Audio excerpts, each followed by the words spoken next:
My Betty be hearty soon? Out of my sight! My Betty not gonna die. I said out, be gone with you, get out of my sight! Oh my God. God help me. Betty, my daughter, will you wake? Will you open your eyes to me? Betty, sweet little one. Uncle? Susanna Walcott is here from Dr. Griggs. Oh, the doctor. Let her come. Come in, Susanna. What does the doctor say, child? Dr. Griggs, he bid me come and tell you, Reverend Sir, that he cannot find no medicines for it in his books. Then he must search on. Aye, sir, he have been searching since he left you, sir. But he says you might look to unnatural things for the cause of it. No. What? There be no unnatural causes here. Tell him I have sent for Reverend Hale of Beverly, and Mr. Hale will surely confirm that. Let him look to medicine and put out all thought of unnatural causes. There be none here. Aye, sir. He bid me tell you, speak nothing of it in the village, Susanna. I go directly home and speak nothing of unnatural causes. Aye, sir. I pray for her.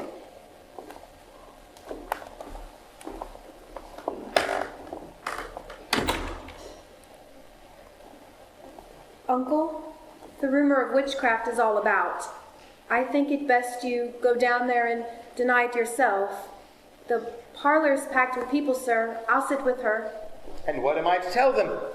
My daughter and my niece I found dancing like heathen in the forest.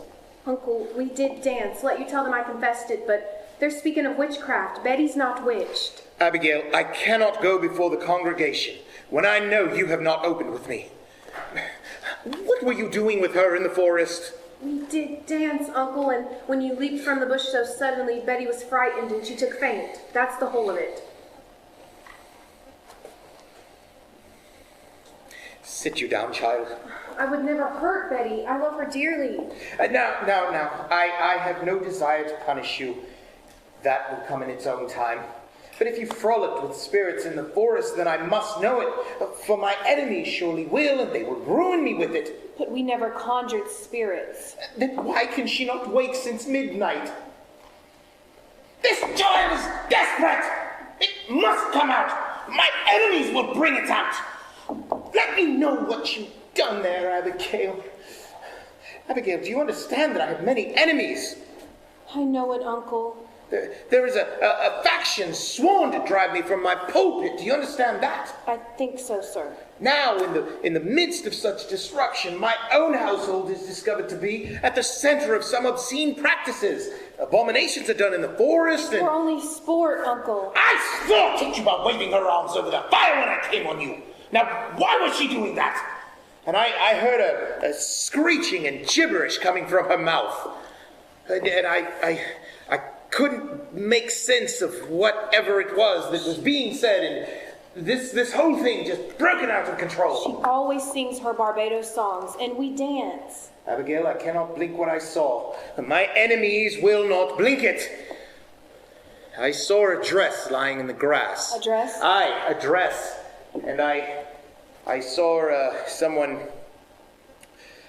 naked running through the trees. No one was naked. You mistake yourself, Uncle. Abigail, I saw it. Now, tell me true. My ministry's at stake. My ministry and perhaps your cousin's life. Whatever abominations you have done, just tell them to me. I cannot. Oh. There's nothing more. I swear it, Uncle.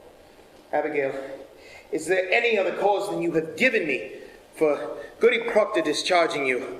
I mean, I've spent 3 long years trying to bend these stiff-necked people to me, and now when there must be some good respect for me in the parish, you compromise my very character. I've given you home, child. I put clothes on your back. Now give me a right answer. Like your name in the town is entirely right, is it not? I am sure it is, sir. There be no blush about my name. And you are sure about Goody Proctor discharging you? It has troubled me that all this time, in 7 months, you've been out of their house. And in all that time, no other family has ever called for your service. They want slaves, not such as I. Let them send to Barbados for that. I will not black my face for any of them. No. I cannot have...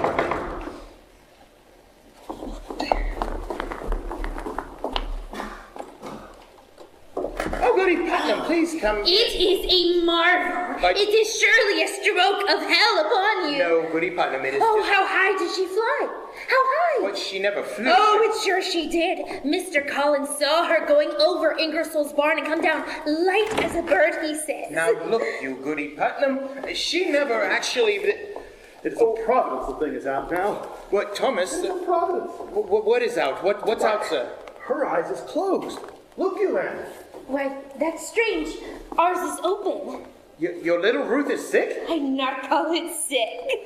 The devil's touch is heavier than sick.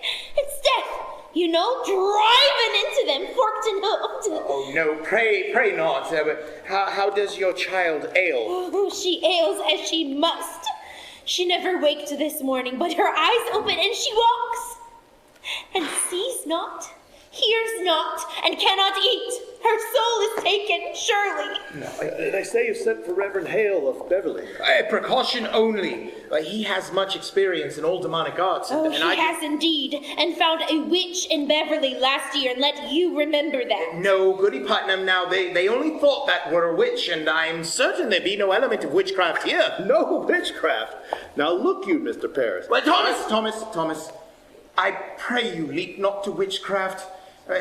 I know that you least of all, would ever wish such a disastrous charge laid upon me. We cannot leap to witchcraft here. They would howl me out of Salem for such corruption in my house. Now look you, Mr. Paris. I have taken your part in all contention here, and I would continue, but I cannot if you hold back in this. There are hurtful, vengeful spirits laying hands on these children. But Thomas, you cannot think that. And tell Mr. Paris what you have done. Reverend Paris, I have laid 7 babies unbaptized in the earth. Oh, believe me, sir, you never saw more hearty babies born. And yet, each would wither in my arms the very night of their birth. And I have spoken nothing, but my heart has clamored intimations. And now this year, my Ruth, my only, I see her turning strange. A secret child she has become this year, and shrivels like a sucking mouth for pulling on her life too. And so I thought to send her to your Tituba. What, to Tituba? What may Tituba... Tituba knows how to speak to the dead, Mr. Paris. Now, Goody, Anne, it is a formidable sin to conjure up the dead. I take it on my soul. For who else may surely tell me what person murdered my babies? Woman! They were murdered, Mr. Paris! And mark this proof! Mark it! My Ruth were ever so close to their little spirits. I know it, sir. For how else is she struck dumb, except some power of darkness were pulling on her life too? It is a marvelous sign, Mr. Paris. Don't you understand it, sir? There's a murdering witch among us, bound to keep herself in the dark. Let your enemies make of it what they will. You cannot blink it more. Then you were conjuring spirits last night. Not I, Sir Tituba and Ruth. Oh, now I am undone. You are not undone. Let you take hold here. Wait for no one to charge you. Declare it yourself. You have discovered witchcraft. In my house, Thomas! In my house! They will howl me out of Salem for this. They will... Your pardons. I only thought to see how Betty is. Why aren't you home? Who's with Ruth? Her grandma come. She's improved a little, I think. She gave a powerful sneeze before. There's a sign of life. I fear no more, Goody Putnam. It were a grand sneeze. Another like it will shake her wits together, I'm sure. Will you leave me now, Thomas? I would pray a while alone. Uncle, you've prayed since midnight. Why don't you go down and... No. I'll wait till Mr. Hale arrives for that. Now look you, sir. Let you strike out against the devil. The village will bless you for it. Come down, speak with them, pray with them. They're thirsting for your word, mister. Surely you'll pray with them. I have no stomach for such disputation this morning. I will lead them in a psalm, but let you say nothing of witchcraft yet. I will not discuss it. The cause is yet unknown. We cannot leap to witchcraft yet. I've had much contention this morning, and I want no more. Mercy, you go home to Ruth now. Do you hear? I'm on. If she start for the window, you cry for me at once. Yes, Uncle. There is a terrible power in her arms today. How is Ruth sick? It's weirdish. I know not. She seems to walk like a dead one since last night. Betty? Now stop this. Sit up now. Have you tried beating her? I gave Ruth a good one. It waked her for a minute. Here, let me have her. No, he'll be coming up. Now look, you. If they'll be questioning us, tell them we danced. I told him as much already. And what more? He saw you naked. Oh, Jesus. What do we do? The whole village is out. What do we do? I just come from the farm. The whole country's talking witchcraft. They'd be calling us witches, Abby. They'd be calling us witches. She means to tell, I know it. Abby, we've got to tell. Witchery's a hanging error. A hanging like they done in Boston 2 years ago. We must tell the truth, Abby. You'll only be whipped for dancing and the other things. Oh, will be whipped. I never done none of it, Abby. I only looked. Oh, and you're a great one for looking, aren't you, Mary Warren? Betty? It's Abigail. I'll beat you, Betty! My, you seem improving. I talked to your pop. I told him. I want my mama! What else, you, Betty? Your mama is dead and buried. I'll fly about. Let me fly! I told him everything. He knows now. He knows what we did. You drank blood, Abby. You drank blood. You will never say that again. You will never. You drank and charmed to kill Goody Proctor. You drank and charmed to kill John Proctor's wife. Shut it now. Shut it! Now look, you. All of you. We danced. And Tituba conjured Ruth Putnam's dead sisters. That is all. And mark this. Let either of you breathe a word or the edge of a word about the other things, and I'll come to you in the black of some terrible night, and I'll bring with me a pointy reckoning that will shatter you. And you know I can do it. I saw Indians smash my dear parents' heads on the pillow next to mine, and I have seen some reddish work done at night, and I can make you wish the sun had never gone down. Now you, stop this. Stop this. What's got her? Abby, she's going to die. It's a sin to cause her. Hey, Mary Warren!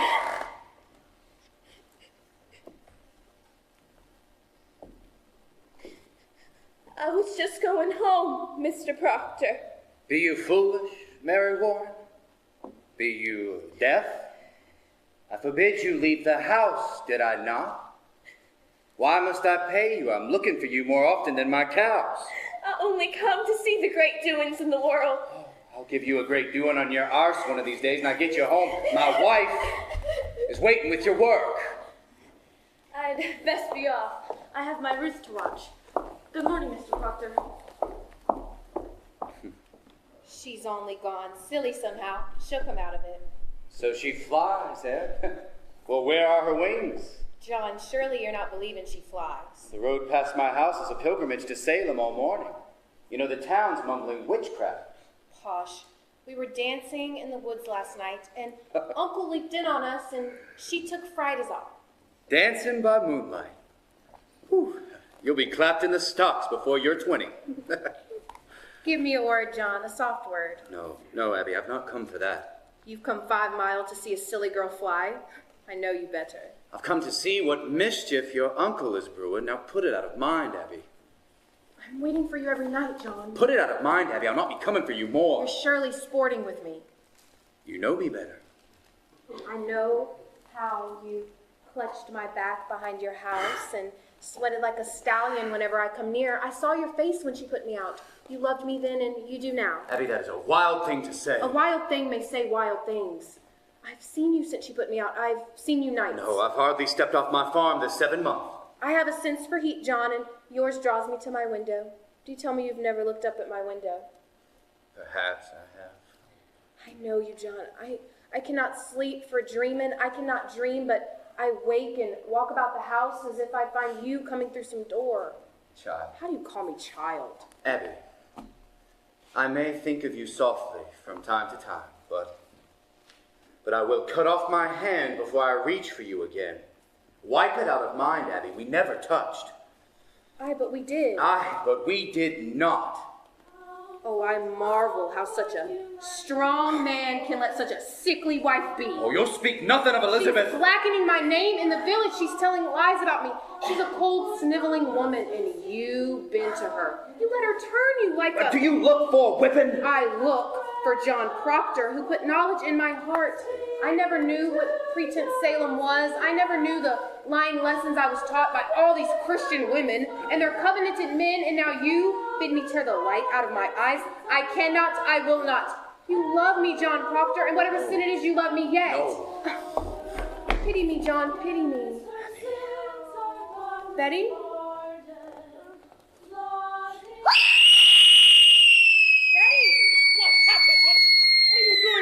She heard you singing, and suddenly she's up and screaming. The psalm! She cannot bear to hear the Lord's name! No, God forbid! Oh, mark the fourth sign! Mark it! It's a notorious sign of witchcraft afoot. A prodigious Oh, sign. my mother told me that when they cannot bear to hear the name of the Lord. Rebecca, come to her. We're lost. Suddenly, she cannot bear to hear the Lord's name. There is a hard sickness here, Giles Corey, so please to keep the quiet.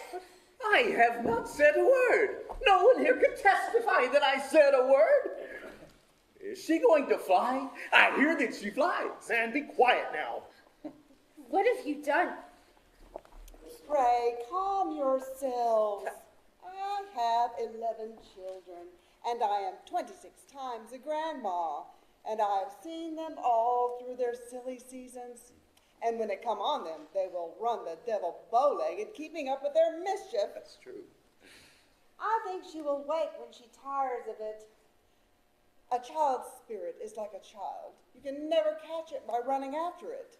You must stand still, and for love, it soon itself will come back. Aye, that is the truth of it, Rebecca. This is no silly season, Rebecca. My Ruth is bewildered. She cannot eat. Perhaps she is not hungered yet. Mr. Paris, I hope you're not decided to go in search of blue spirits. I've heard promise of that outside. A wide opinion is running through the parish that the devil may be among us, but I would satisfy them that they are wrong. Well, then let you come out and call them wrong. Well, are you our minister or Mr. Hale?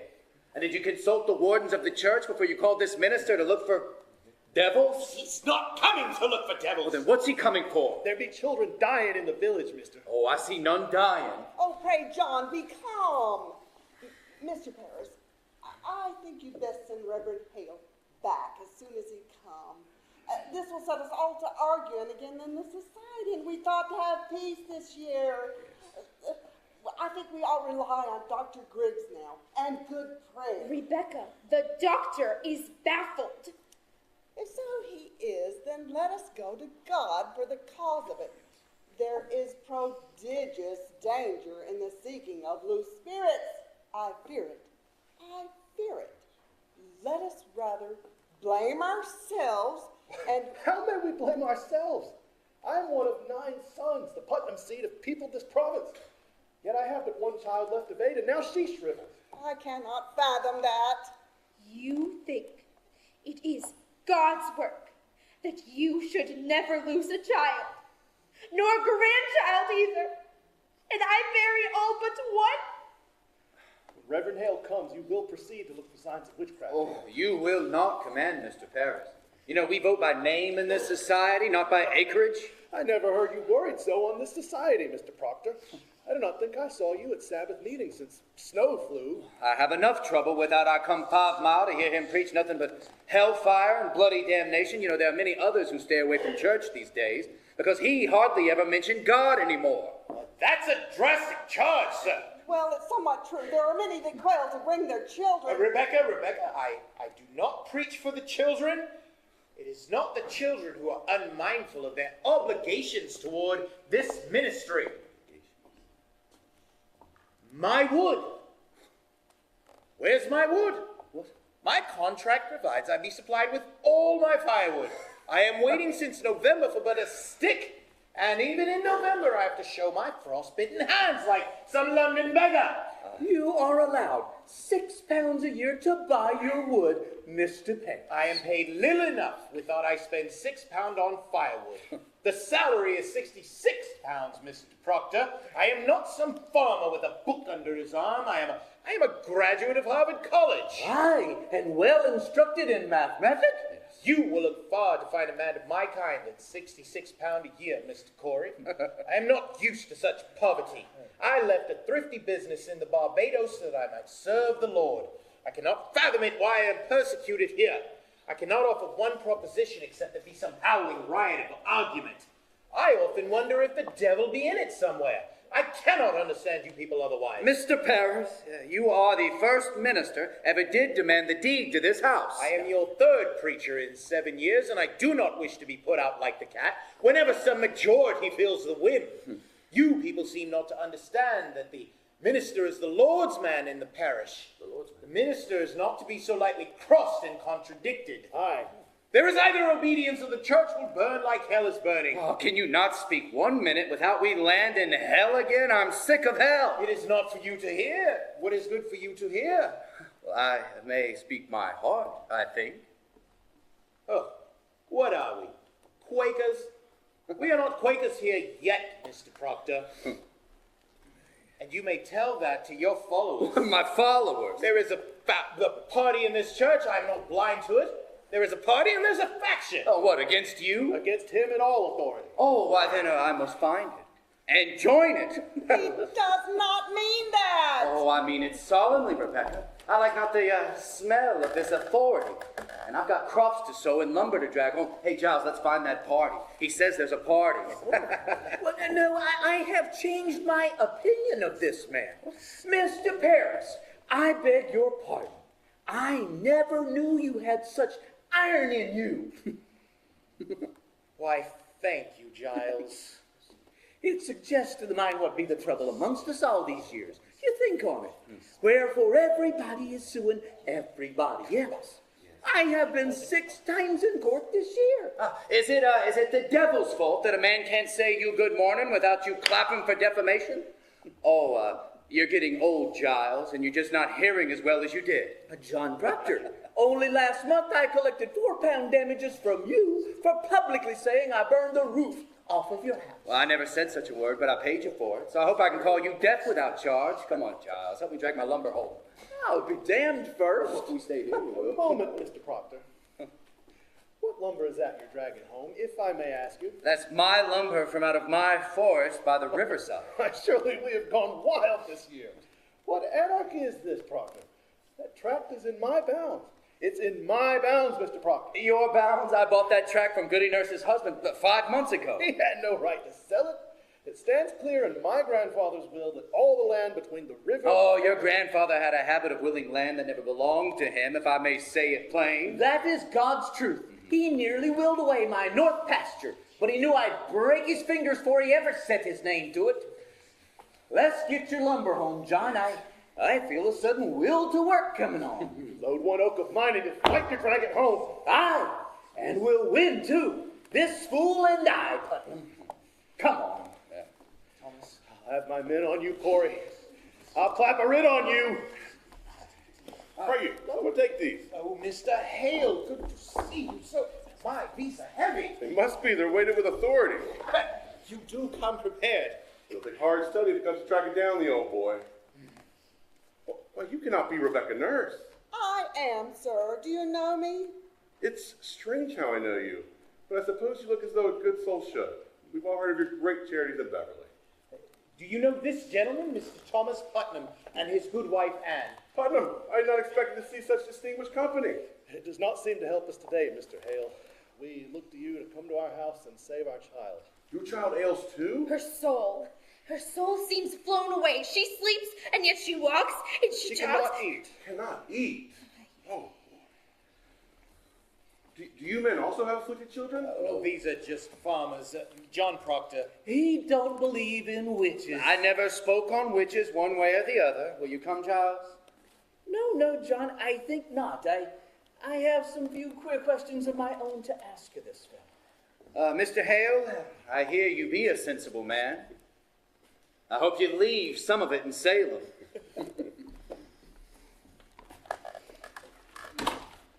Will you look at my daughter, Mr. Hale? She has tried to leap out the window. We found her on the high road this morning, waving her arms as though she'd fly. Tries to fly.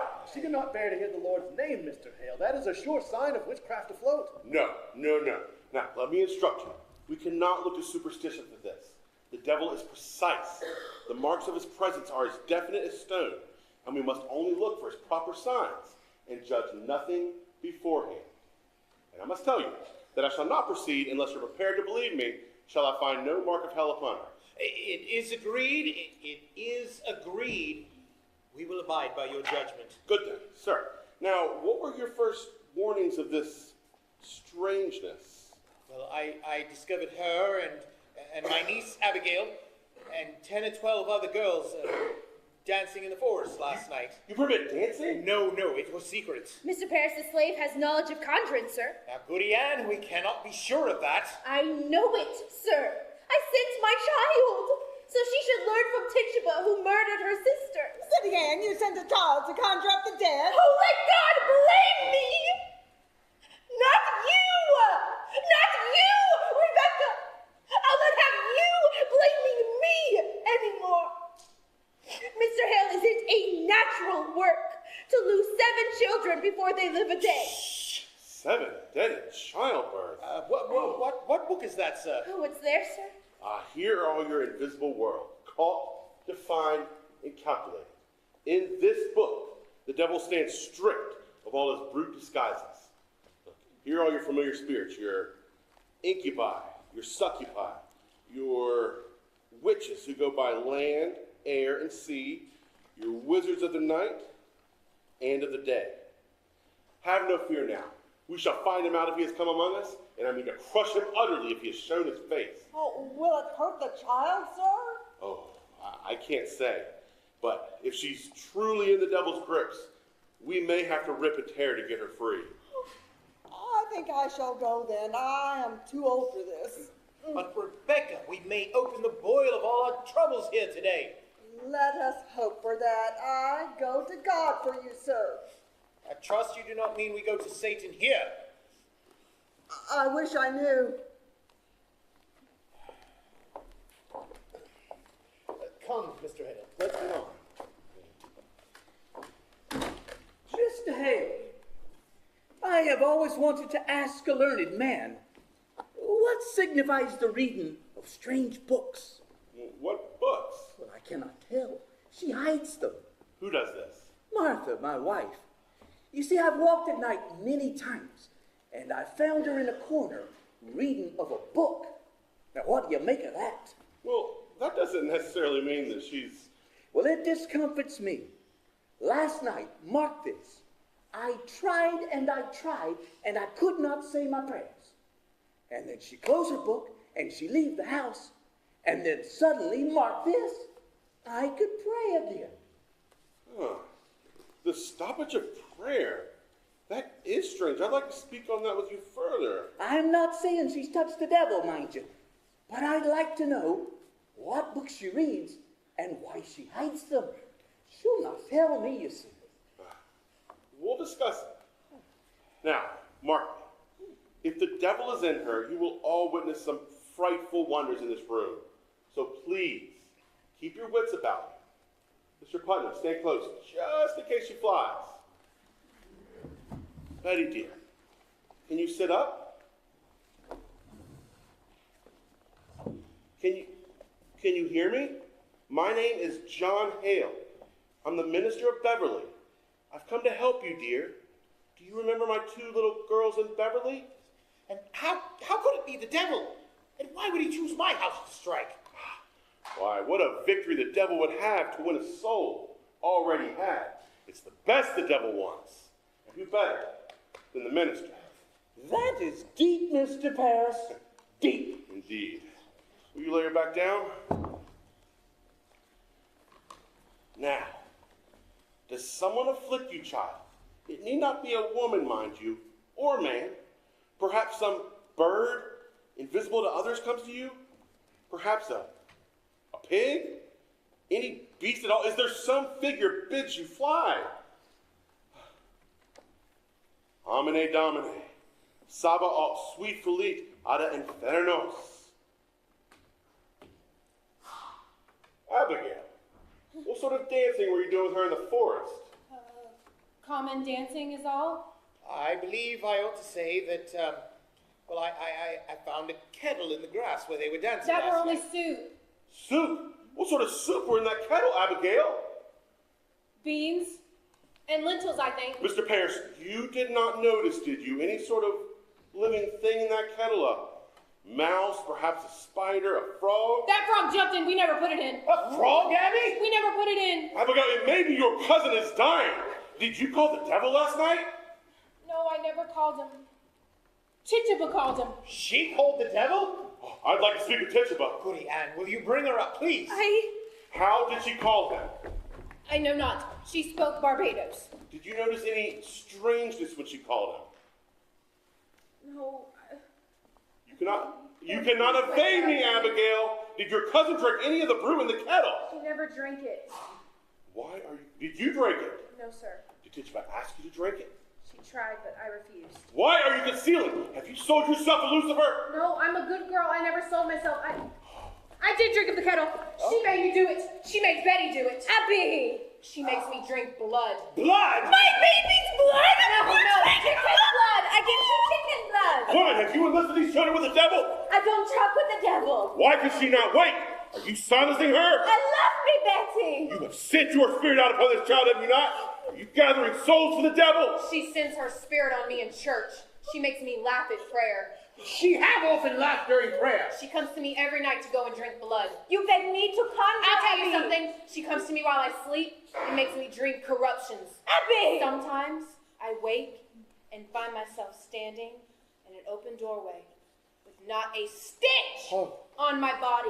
I hear her laughing in my sleep. She's always singing her Barbados songs and tempting me. Mr. Reverend. Woman, I want you to wake this child! I have no power on this child, sir!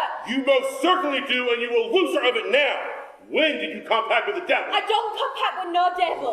You will. Confess yourself, or I will take you out and whip you till you're dead, Tituba! This woman must be hanged. She must be taken and hanged. No!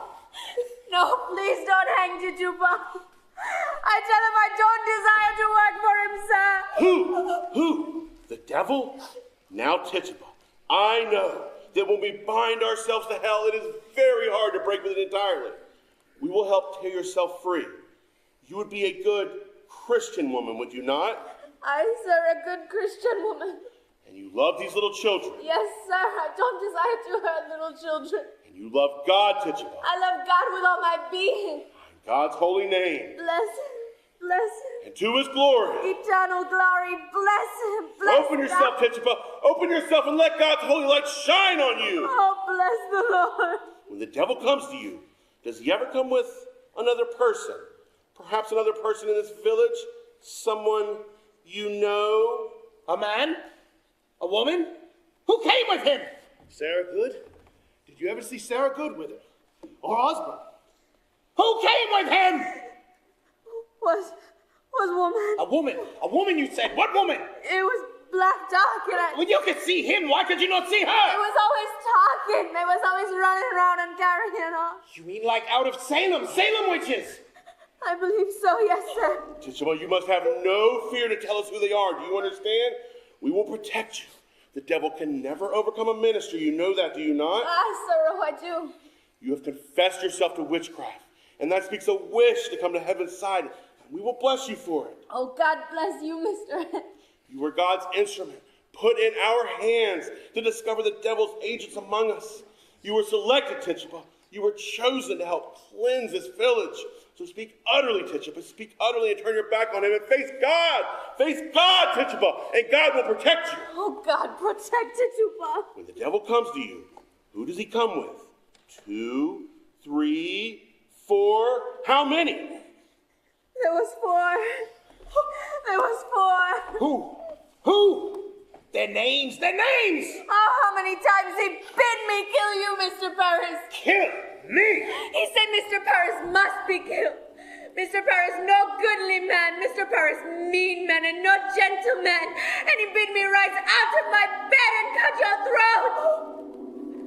I tell him no.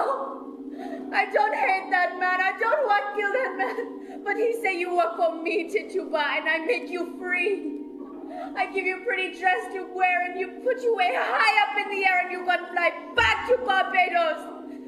And I say, you lie, devil, you lie. When he come one stormy night to me and he say, look, I have white people belong to me. And I look, and there was Goody Good. Sarah Good? Aye, sir. And Goody Osborne. Oh, I knew it! Goody Osborne were midwife to me 3 times! I begged you, Thomas, did I not? I begged him not to call Osborne because I feared her. My baby's always shriveled in her arms! Oh, take courage, Tituba. You must give us all their names. How can you bear to see these children suffering? Look at them. Look at their God-given innocence. Their souls are so tender, we must protect them. The devil is out preying on them like a beast upon the flesh of the pure lamb. God will bless you for your help, Tituba. I want to open myself. I want the light of God. I want the sweet love of Jesus. I danced for the devil. I saw him. I wrote in his book. I go back to Jesus. I kiss his hand.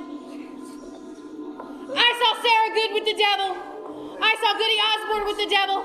I saw Goody Silver with the devil. I saw Bridget Good with the devil. I saw Mrs. White with the devil. I saw Goody Franklin with the devil. I saw Goody Silver with the devil. Let the mark away iron. I saw Goody Osborne with the devil. I saw Goody Franklin with the devil.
What keeps you so late?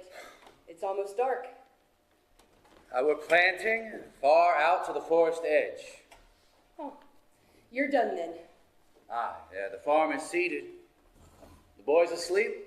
They will be soon. We pray now for a fair summer. Aye. Are you well today? I am. It is a rabbit. Oh, is it? Hey, in Jonathan's trap. No, she walked into the house this afternoon. Oh. I found her sitting in the corner like she'd come to visit. That's a good sign, walking in. Pray God. It hurt my heart to strip her, poor rabbit. It was well seasoned. Well, I took great care. She's tender. You know, I think we'll see green fields soon. It's warm as blood beneath the clods. That's well. You know, if the crop is good, I think I'll buy George Jacob's heifer. How would that please you? Aye, it would. I mean to please you, Elizabeth. I know it, John. Cider? Aye. You know, this farm is a continent when you go foot by foot dropping seeds in it. It must be. Sunday, I'll let you come with me, and we'll walk the farm together. You know, I never see such a load of flowers on the earth. Massachusetts is a beauty in the spring. Aye, it is. I think you're sad again, are you? You come so late. I thought you'd gone to Salem this afternoon. Why? I have no business in Salem. Well, you did speak of going earlier this week. Well, I thought better of it since. Mary Warren's there today. Why'd you let her? You heard me forbid her go to Salem anymore. Well, I couldn't stop her. Oh, it is a fault, Elizabeth. It is a fault. You are the mistress here, not Mary Warren. She frightened all my strength away. Oh, how may that mouse frighten you, Elizabeth? You. It is no mouse no more. I forbid her go, and she raises up her chin like the daughter of a prince and says to me, I must go to Salem, Goody Proctor. I am an official of the court. Court? What court? Aye, it is a proper court they have now. They've sent 4 judges from Boston, she says, weighty magistrates of the general court. And at the head sits the deputy governor of the province. Well, she's mad. I would to God she were. There'd be 14 people in jail now, she says. And they'll be tried, and the court has the power to hang them too, she says. They'd never hang. The deputy governor promises hanging if they'll not confess, John. The town's gone wild, I think. Mary Warren speaks of Abigail as though she were a saint to hear her. She brings the other girls into the court, and where she walks, the crowd will part like the sea for Israel. If folks are brought before them, and if Abigail scream and howl and fall to the floor, the person's clapped in jail for bewitching her. Well, it is a black mischief. I think you must go to Salem, John. I think so. You must tell them it is a fraud. It is. It is, surely. Let you go to Ezekiel Cheever. He knows you well. And tell him what she said to you last week in her uncle's house. She said it had naught to do with witchcraft, did she not? Aye, she did. She did. God forbid you keep that from the court, John. I think they must be told. They must. They must. You know, it is a wonder that they do believe her. I would go to Salem now, John. Let you go tonight. I'll think on it. You cannot keep it. No, I cannot keep it. I say I will think on it. Well, good. Then let you think on it. I only wonder how I may prove what she's told me, Elizabeth. You know, if the girl be such a saint, I don't think it'll be easy to charge her fraud. The town's gone so silly. She told it to me in a room alone. I have no proof for it. You were alone with her? For a moment alone. Well, it's not how you told me. For a moment, I say. The others come in soon after. Do as you wish, then. Woman, I'll not have your suspicion anymore. I have no suspicion. I'll not have it. Then let you not earn it. You doubt me yet. John, if it were not Abigail that you must go and hurt, would you falter now? I think not. Now look, you. I see what I see, John. You'll judge me no more, Elizabeth. I have good reason to think before I charge fraud on Abigail, and I will think on it. Let you look to your own improvement before you go to judge your husband more. I have forgotten Abigail. And I. Spare me. You forget nothing and forgive nothing. Learn charity, woman. I have gone tiptoe in this house all 7 months since you were gone. I do not move from there to there without I think to please you. Yet still an everlasting funeral marches round your heart. I cannot speak, but I am doubted, judged for lies, as though I come into court when I come into this house. You are not open with me, John. You saw her with a crowd, you said. Oh, now... I'll plead my honesty no more. John, I am... No more. I should have roared you down when first you told me your suspicion, but I wilted. And like a Christian, I confessed. Some dream I had must have mistaken you for God that day, but you're not, Elizabeth. You're not, and let you remember it. But you sometimes look for goodness in me, and judge me not. I do not judge you. Oh, yeah. That the magistrate sits in your heart that judges you. I never thought you but a good man, John. only somewhat bewildered. Oh, Elizabeth, your justice would freeze beer. How do you go to Salem when I forbid it? Do you mock me? I'll whip you if you dare leave this house again. I am sick. I am sick, Mr. Proctor. Pray, pray hurt me not. My insides are all shuddery. I've been in the proceedings all day, sir. Oh, I see. And what of the proceedings here? When will you proceed to keep this house as you are paid £9 a year to do? And my wife's not wholly well. I made a gift for you today, Goody Proctor. I had to sit long hours in a chair and pass the time with sewing. Thank you. It is a fair poppet. We must all love each other now, Goody Proctor. Aye. Indeed we must. We'll get up early in the morning and clean the house. I must sleep now. Mary, is it true there be 14 women arrested? No, sir. There be 39 now. Oh, why, she's weeping. What ails you, child? Goody Osborne will hang. Hang? Hang, you say? Aye. And the deputy governor will permit it? He sentenced her. He must. But not Sarah Good, for Sarah Good confessed, you see. Confess to what?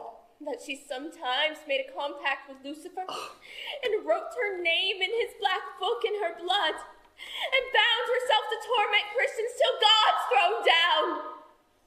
And we all must worship hell forevermore. Well, surely you know what a jabberer she is. Did you tell them that? Mr. Proctor, in open court, she nearly choked us all to death. How choked you? She sent her spirit out. Mary, surely you don't She believe... tried to kill me many times, Goody Proctor. Well, I never heard you mention that before. I never knew it before. I never knew anything before. When she come into the court, I say to myself, I must not accuse this woman, for she sleep in ditches. And so very old and poor. But then she sit there, denying and denying, and I feel a misty coldness climbing up my back, and the skin on my skull begins to creep, and I feel a clamp around my neck, and I cannot breathe air, and then I hear a voice, a screaming voice, and it were my voice, and all at once I remember everything she done to me. Wow, what did she do to you? So many a time, Mr. Proctor, she come to that very door, begging for bread and a cup of cider, and every time I turned her away empty, she mumbled. Mumbled? Well, she may mumble hungry. But why does she mumble? You must remember it, Goody Proctor. Last month, a Monday, I think, she walked away, and I thought my guts would burst for 2 days thereafter. Do you remember it? I think I do, but... And so I told that to Judge Hawthorne, and he asked her so. Goody Good, says he. What curse do you mumble that this girl must fall sick after turning you away? And she replies, Why, Your Excellency, no curse at all. I only say my commandments. I hope I may say my commandments, says she. And that's an upright answer.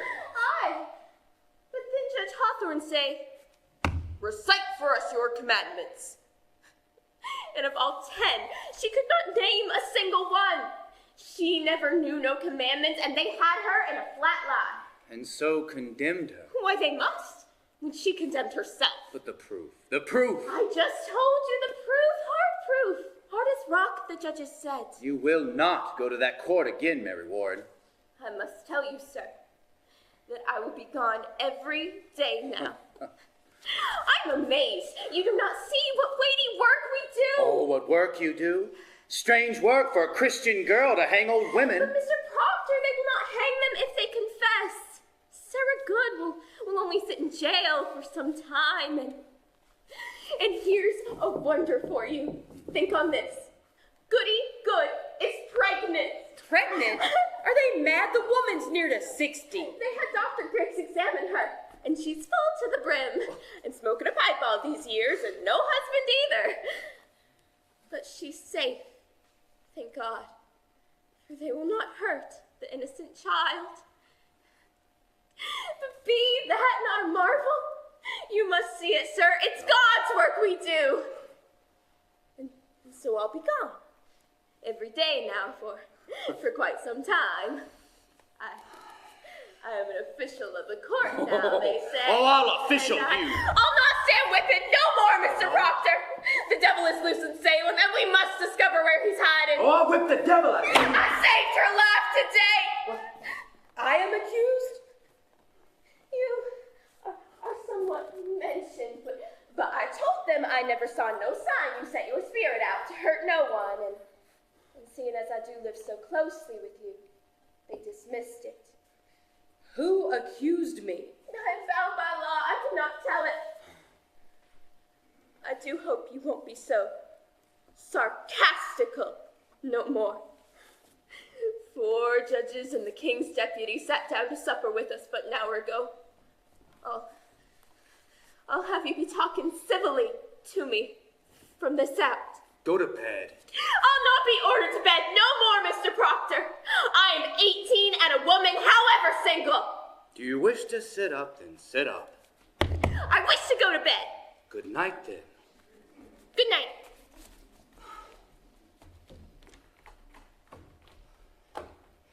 Oh, the noose is up. There'll be no noose. Oh, she wants me dead, John. I knew all week it would come to They this. dismissed it, and you heard her say that. And what's it tomorrow? She will call me out until they take me. Sit you down.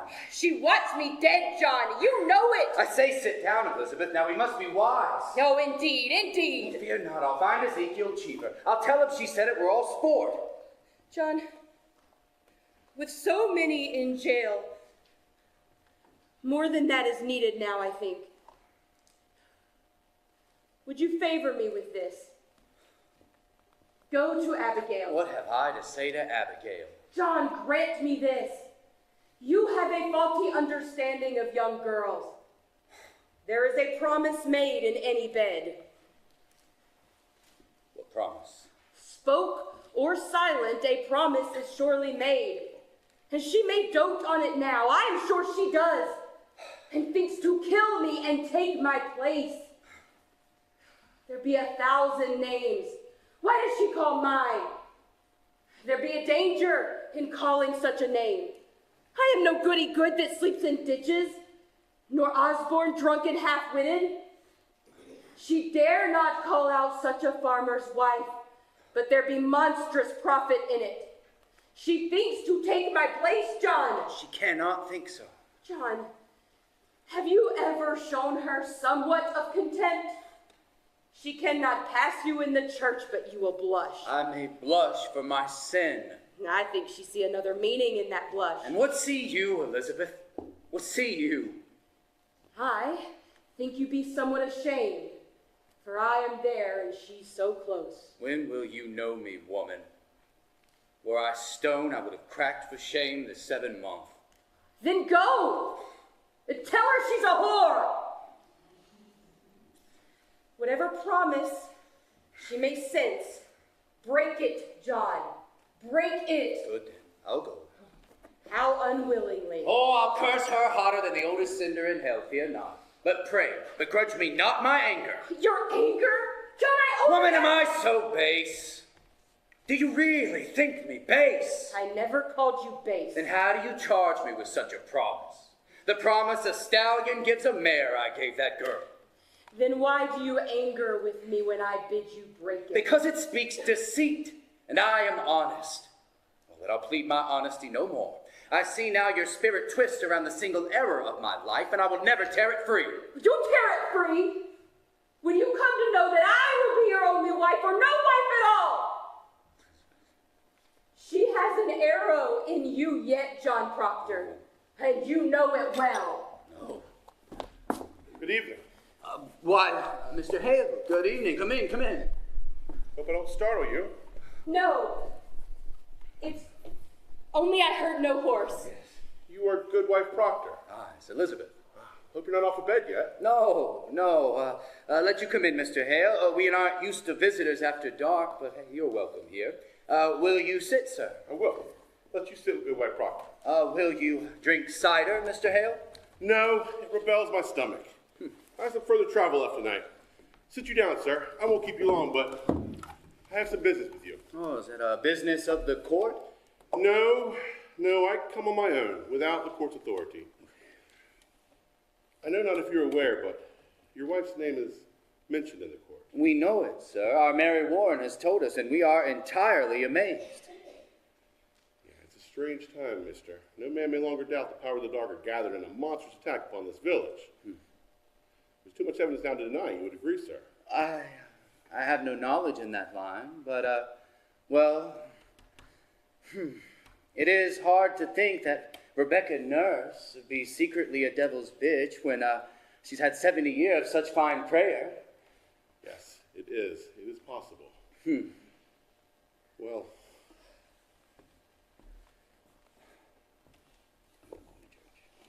do you, go to church? You are mistaken, sir. I've been in church every Sabbath. Are you 26 times in 17 months, sir? I must call that rare. Can you tell me why you've been so absent? Oh, Mr. Hale, I never knew I must account to that man before I come to church or stay at home. My wife was sick this winter. So I'm told. Why could you not come alone? Well, I surely did when I could, and when I could not, I prayed in this house. This house is not a church. Your theology must tell you that. It does. It does, and it tells me that a minister may pray to God without he have golden candlesticks upon the altar. What golden candlesticks? Since we built the church, there have been pewter candlesticks upon the altar. Francis Nurse made them, and a sweeter hand never touched the metal. But Paris came, and for 20 weeks he preached nothing but golden candlesticks until he had them. I labor the earth from dawn of day to blink of night, and I tell you true, sir, when I look to heaven, and I see my money glaring at his elbows, it hurt my prayer, sir. It hurt my prayer. You know, I think the man dreams cathedrals and not clapboard meeting houses. And yet, sir, a Christian on Sabbath must be in church. Tell me, you have 3 children? Aye, boys. How come it is only 2 are baptized? I like it not that Mr. Parrish should lay his hand upon my baby. I see no light of God in that man. I'll not conceal it. I must say, sir, that is not for you to decide. The man is ordained. Therefore, the light of God is in him. What's your suspicion, Mr. Hale? No, I have no suspicion. Oh, I nailed the roof upon the church. I hung the door. Well, that's a good sign, then. It may be I have been too quick to bring the man to book, but you cannot think we ever desired the destruction of religion here. I think that's in your mind, is it not? There's a softness in your record, sir. I think maybe we have been hard with Mr. Paris. I think so. But sure, we never loved the devil here. Do you know your commandments, Elizabeth? Oh, I surely do. There be no mark of blame upon my life, Mr. Hale. I am a covenanted Christian woman. Yes, sir. And you, sir? I'm sure I do. Let you repeat them, if you will. What, the commandments? Aye. Thou shalt not kill. Aye. Thou shalt not steal. Thou shalt not covet thy neighbor's goods, nor make unto thee any graven image. Thou shalt not take the Lord's name in vain. Amen. Thou shalt have no other gods before thee. Thou shalt remember the Sabbath day and keep it holy. Amen. Thou shalt honor thy father and mother. Thou shalt not make unto thee any graven image. You said that twice, sir. Adultery, John. Aye. Well, you see, between the two of us, we do know them all. You know, I think it'd be a small fault. Theology, sir, is a fortress. No crack in a fortress may be accounted small. Well, there be no love of Satan in this house. I pray it dearly. I bid you good night. Mr. Hale, you are suspecting me somewhat, are you not? Goody Proctor, I do not judge you. It is my duty to add what I may to the godly wisdom of this court. I pray you both good health and good fortune. Good night. I think you must tell him, John. What's that? Will you tell him? I have no witness for it, and I cannot prove it except my word be taken. But I know that the children's sickness had naught to do with witchcraft. Not to do? They were discovered by Mr. Paris sporting in the woods, and they were startled and took sick. Who told you this? Abigail Williams. Abigail? Aye. Abigail Williams said it had nothing to do with witchcraft. She told me the day you came, sir. Why did you keep this from me? Well, I never knew until tonight that the world had gone daft with this nonsense. Nonsense? Sir, I myself have examined Tituba, Sarah Good, and numerous others who have confessed to dealing with the devil. They have confessed it. And why not, when they must hang for denying it? You know, there are them that will swear to anything before they'll hang. God, you never thought of that. I have indeed. And you'll testify this in court? I had not reckoned with going into court, but if I must, I will. You falter there. I falter nothing. I only wonder if my story will be credited in such a court. I do wonder when a minister as steady-minded as you will suspicion a woman who has never lied, who cannot lie, and everyone knows she cannot. You know, I may falter somewhat, mister, but I am no fool. Proctor, let you be open with me, for I've heard something that troubles me. It is said that you hold no belief that there may even be witches in the world. Is that true, sir? I know not what I've said. I may have said it. I mean, I have wondered if there be witches in the world. So you do not believe? I have no knowledge of it, but the Bible speaks of witches, and I will not deny them. And you, woman? I cannot believe it.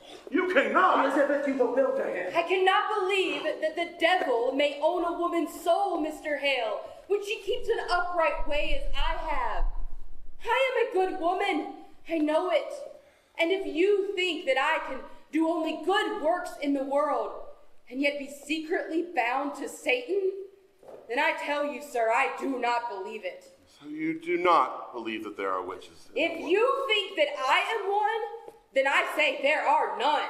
Surely you don't fly against the gospel. The gospel! She believe in the gospel, every word. Question Abigail Williams about the gospel, not myself. She do not mean to tout the gospel, sir, and you cannot think so. This be a Christian house. A Christian house. Well, God keep you both. Let the third child be quickly baptized, and you go without fail each Sunday to Sabbath. And please, keep a quiet, solemn way about you. I think that if you keep going John! Giles, what's the matter? They take my wife and Rebecca Nurse. Rebecca's in the jail? John Cheever come and take him in his wagon. We have now come from the jail, and they will not let us even in to see them. Surely they've gone wild now, Mr. Hale. Reverend Hale, can you not speak to the deputy governor? Surely yourself, Mr. Nurse. My wife is the brick and mortar of the church. And Martha Corey, there can be no woman yet closer to God than Martha. How is Rebecca charged, Mr. Nurse? For murder. For the marvelous and supernatural murder of Goody Putnam's babies. Mr. Hale, what am I to do? Believe me, if Rebecca Nurse be tainted, nothing's to stop this whole green world from burning. Let you rest upon the justice of the court. The court will send her home. No, she cannot be tried in court, Mr. Hale. How may such a woman murder children? Man, remember, an hour before the devil fell, God thought him beautiful in heaven. I never said my wife were a witch, Mr. Hale. I only said she were reading books. Mr. Corey, exactly what complaint were made on your wife? That bloody mongrel Walcott charged her. You see, he buy a pig of my wife some 4 or 5 years ago, and that pig died soon after. So he come dancing in for his money back. So my Martha, she says to him, Walcott, if you haven't the wit to feed a pig properly, you'll not live to own many, she says. Now he goes to court, and he claims from that day to this, he cannot keep a pig alive more than 4 weeks because my Martha bewitched them with her books.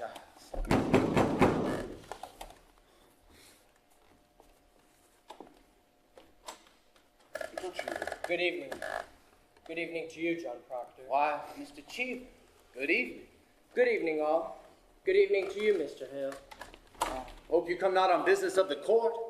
I do, Proctor. I'm a clerk of the court now, you know. It is a pity, Ezekiel, that a fine tailor, an honest tailor, might go to heaven, must burn in hell. You're gonna burn for this. Do you know it? You know yourself I must do as I'm told. You surely know that, Giles. And as I leave you not be sending me to hell. I like not the sound of it, I tell you. I like not the sound of it. Now, believe me, Proctor, how heavy be the law and all of its tonnage I do carry on my back tonight. I have a warrant for your wife. What say you a warrant for my wife? You said she were not charged. I know nothing of it. When was she charged? I'm giving 16 warrant tonight, sir, and she is one. Then who charged her? Why, Abigail Williams charged her. Abigail Williams, on what proof? What proof? Now, Mr. Proctor, I have little time. The court bid me search your house, but I like not search your house. So will you please hand me any poppets that your wife may keep it? Poppets? I never kept no poppets. Not since I were a girl. Sir, right there. Why, I spy a poppet, Goody Proctor. This is Mary's. Would you please give it to me? Has the court discovered text and poppets now? Do you keep any others in this house? No, nor this one either until tonight. What signifies a poppet? Why, a poppet may signify... Now, woman, will you just come with me? No, she will not. Fetch Mary here. No, I am forbid to leave her from my sight. Oh, you will leave her out of sight and out of mind, mister. Fetch Mary, Elizabeth. What signifies a puppet, Mr. Cheever? Why, it may signify... this. What's there? It is a needle. Willard, it is a needle. What signifies a needle? Why, this go hard with her, Proctor. I had my doubts, Proctor. I had my doubts. But here is calamity. You see, sir, it is a needle. Why? What meaning has it? The girl, the Williams girl, Abigail Williams, sir. She sat to dinner tonight at Reverend Parris's house, and without a word nor warning, she falls to the floor like a struck beast, he says, and screams a scream that a bull would weep to hear. And when he go to save her, he find a needle stuck 2 inches deep in the flesh of her belly. He drew a needle out and demand how she come so stabbed. She testified we were your wife's familiar spirit who had pushed it in. Why, she done it herself, and I hope you're not taking this for proof, Mr. Hale. 'Tis hard proof I find here a poppet Goody Proctor keeps. I have found it, sir, and in the belly of the poppet a needle stuck. I tell you true, Proctor, I've never worried to see such proof of health, and I bid you obstruct me not, for I... Here, Mary, here. How did this puppet come to be in my house? What puppet's that, sir? This puppet! I think it is mine. It is your puppet, is it not? It is, sir. How did it come to be in this house? I made it in court today and give it to Goody Proctor tonight. Now do you have it, sir? Mary Warren, a needle had been found stuck inside that puppet. I meant no harm by it. See, so you stuck that needle in yourself. I believe I did. What say you now? Child, you are certain that be your natural memory. Maybe perhaps someone conjures you even now to say this? Conjures me? Why, no, sir. I am entirely myself, I think. Let you ask Susanna Walcott. She saw me sewing it in court. Ask Abby. Abby sat beside me when I made it. Yes, bid him begone, mister. Surely your mind is settled now. I said bid him out, mister. What signifies a needle? Mary Warren, you charge a cold and cruel murder on Abigail Williams. Murder? I charge no. Abigail was stabbed tonight. A needle were found stuck inside her belly. And she charges me? Aye. The girl is murder! She must be ripped out of the world! You have heard it, sir. Ripped out of the world. Willard, you've heard it. Out with you! Proctor, you dare not touch the word. Out with you! Rip the deputy governor's warrant, man! Damn the deputy governor! Get out of my house! Proctor! Get ye gone with him, you broken minister! Proctor, if she is innocent... If she be innocent? Have you ever wondered, is Paris innocent? Or Abigail? What, are all the accusers holy now? Were they born this morning as clean as God's fingers? I'll tell you what's walking Salem. Vengeance is walking Salem. We are what we always were in Salem, except now the little crazy children are jingling the keys to the kingdom. And common vengeance writes the law. This warrant is vengeance. I will not give my wife to vengeance. I'll go, John. You will not go. John, I have 9 men outside. You cannot keep her. The law binds me, John. I cannot budge. You will see her taken. Proctor, the court is just! All Pontius Pilate. And God will not let you wash your hands of this. John! I think I must go with them. Mary, there is bread enough for the mornings. You will bake in the afternoons. Help Mr. Proctor as you were his daughter. You owe me that, and much more.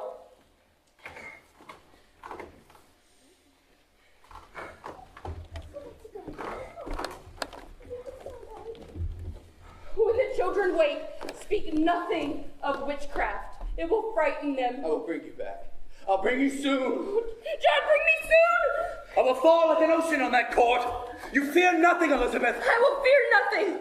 Tell the children I go to visit someone sick. Willard, you will not chain her. Damn you, man, you will not chain her. Off with you, Willard. 16 homicides over witchcraft. And yet, silent minister, it is a fraud. You know it is fraud. What keeps you, man? Willard, I will pay you. Willard, I will surely pay you. In God's name, John, I cannot help myself. I must chain them all. I'll let you keep inside this house till I'm gone. Man, are you blind? Mr. Proctor. Out of my sight! Charity, Proctor, charity. What I have heard in her favor, I will not fear to testify in court. God help me. I can't judge her guilty nor innocent. I know not. Only this consider. The world goes mad, and it profit nothing should you lay the call to the vengeance of a little girl. You're a coward! And though you be ordained in God's own tears, you're a coward now. Proctor, I cannot think God be provoked so grandly by such a petty cause. The jails are packed. Our greatest judges sit in Salem now and hanging's promise. We must look on cause proportionate. Whether murder done and never brought to light, abomination, some secret blasphemy that stinks to heaven. Think on cause, man, and let you help me discover it. For there's your way. There's your only way when such confusion strikes upon the world. Let you counsel among yourselves. Think on this village and what may have drawn from heaven such a thundering wrath upon you all. I pray God opens our eyes.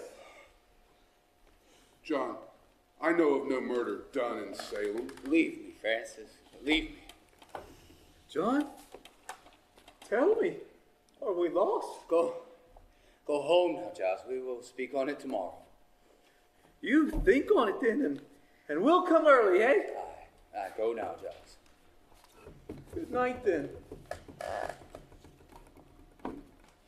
Mr. Proctor, very likely they'll let her come home once they're given proper evidence. You will come to court with me, Mary. You will tell it in the court. I cannot charge murder on Abigail. You will tell them how that puppet came to be in this house and who stuck the needle in it.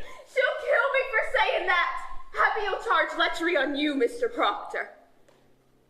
So she has told you. I have known it. She'll ruin you with it. I know she will. Good, then. Well, her saintliness is done with. We will slide into our pit together. You will tell the court what you know. They'll turn on me. My wife will not die for me. I will bring your bitch into your mouth. But that goodness will not die for me. I cannot do it. I cannot. Make your peace with it. Now hell and heaven grapple on our backs, and all our pretense is stripped away. Make your peace. I cannot. Peace!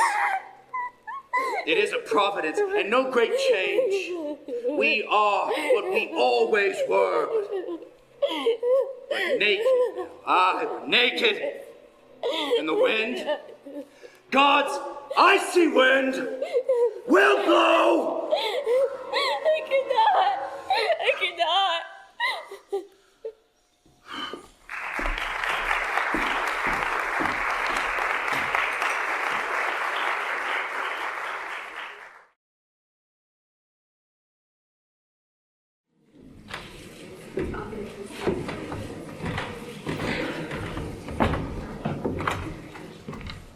Abigail, I must speak with you. Will you sit? How have you come?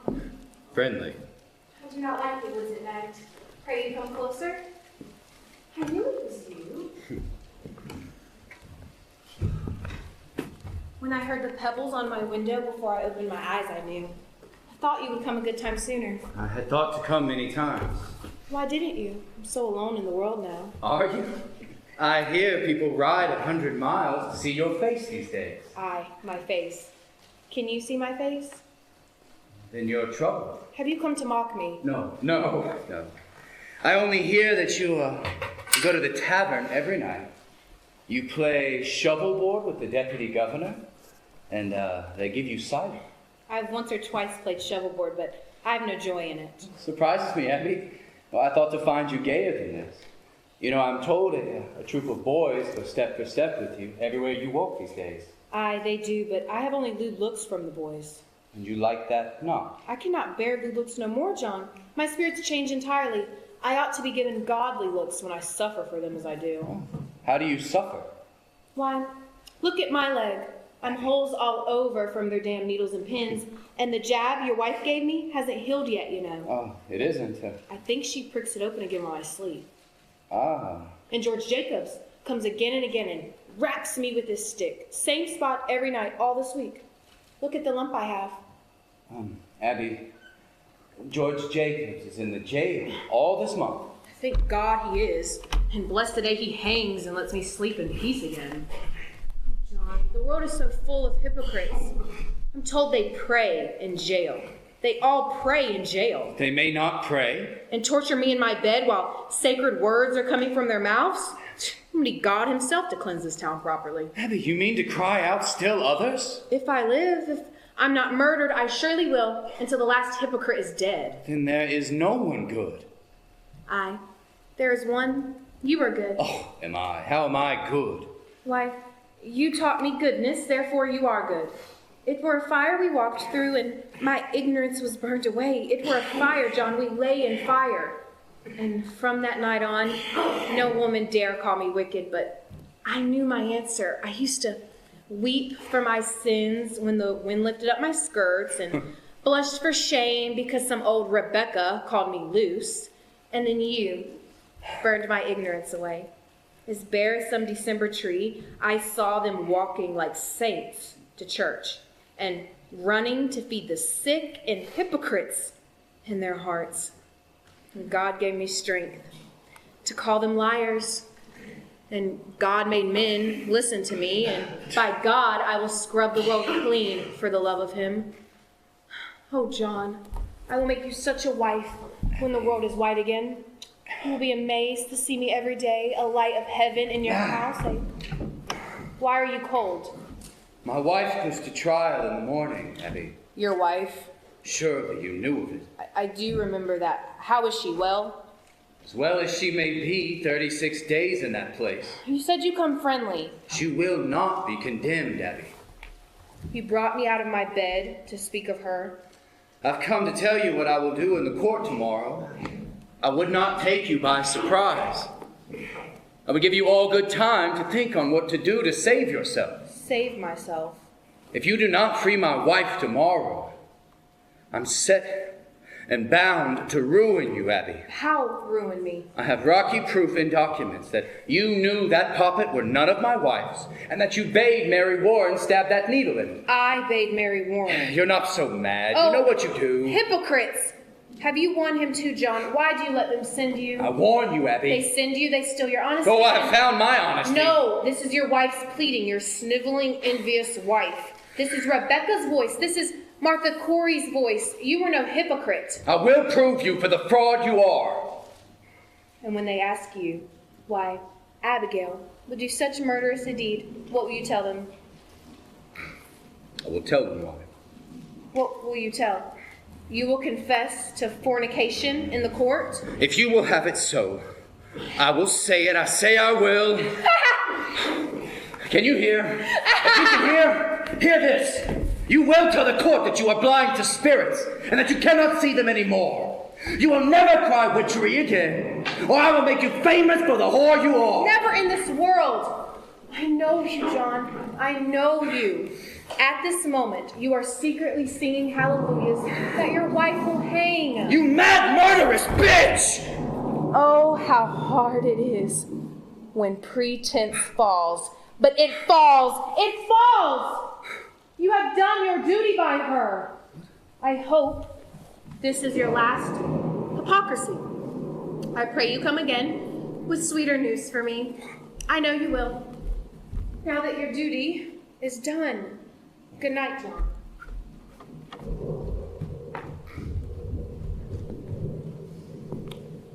Fear not. Tomorrow I will save you. From yourself, I will save you.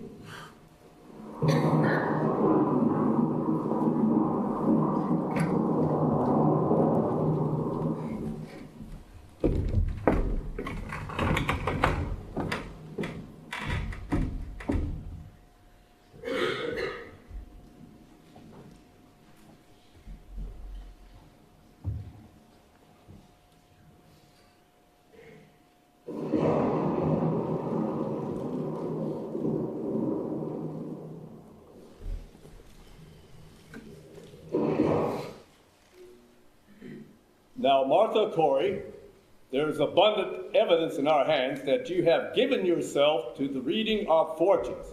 Do you deny it? I am innocent to a witch. I know not what a witch is. How can you know then that you're not a witch? If I were, I would know it. Why do you hurt these children? I do not hurt them. I scorn it. I have evidence for the court. You will keep your seat. Thomas Putnam is reaching out for land. Remove that man, Marshal. You're hearing lies. Lies. Why, I have evidence. Why won't you hear my evidence? Hands off me, damn you. Let me go. Giles. Out of my way, Willard. I bring evidence. You cannot go in there, Giles. It's a court. Pray, be calm a moment. Mr. Hale, you go in there and demand that I speak. A moment, sir, a moment. They'll be hanging my wife. How do you dare come roaring into this court? Have you gone daft, Corey? You are not the Boston judge yet, Hawthorne. You'll not call me daft. Who is this man? Giles Corey, Your Excellency, and a more contentious... I am asked the question, and I'm old enough to answer it. The name is Corey, Giles Corey. I have 600 acres and timber in addition. It'll be my wife you'll be condemning now. And how do you imagine to help her cause with such contemptuous riot? Now be gone. It is your old age alone that keeps you out of jail for this. But they're telling lies about my wife, Then sir. you take it upon yourself to decide what this court shall believe and what it shall set aside. Your Excellency, I do not mean any disrespect, but Disrespect indeed. This is disruption, mister. This is the highest court of the supreme government of this province. Do you know it? Your Excellency, I only said she were reading books, and then they come and they take her from my house. What and books? What? It's my third wife, sir.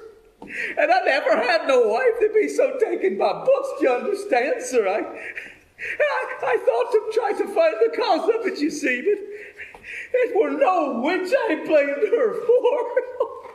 I have broken charity with the woman. I have broken charity with her. Excellency, he claims hard evidence in his wife's defense. Let him submit his evidence in proper affidavit. You are certainly aware of our procedure here, Mr. Hale. Clear this room. We are desperate, sir. We have come here 3 days and cannot be heard. Who is this man? Francis Nurse, Your Excellency. His wife Rebecca, who were condemned this morning. Indeed. I'm amazed to find you in such an uproar. I have only good report of your character, Mr. Nurse. I think they must both be arrested in contempt, sir. Let you write your plea, and in due time I will consider it. We have proof for your eyes, sir, and God forbid you close them to it. The girls, sir, the girls are frauds. What's what? Indeed, we have proof of it. They deceive you. This is contempt, sir. I pray you, Judge Hawthorne. Do you know, Mr. Nurse, who I am? I certainly do, Excellency, and you must be a wise judge to be what you are. And do you know there are near to 400 in the jails from Marblehead to Lynn and upon my signature? Aye. And 72 condemned to hang by that signature.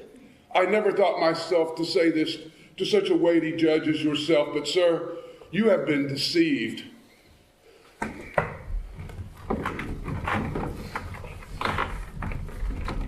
Mary Warren, what are you about here? She would speak to the deputy governor. Did you not tell me Mary Warren was sick in bed? She were, Your Honor. When I got to fetch her to the court last week, she said she were sick. She has been striving with her soul all week. She comes now to tell you the truth.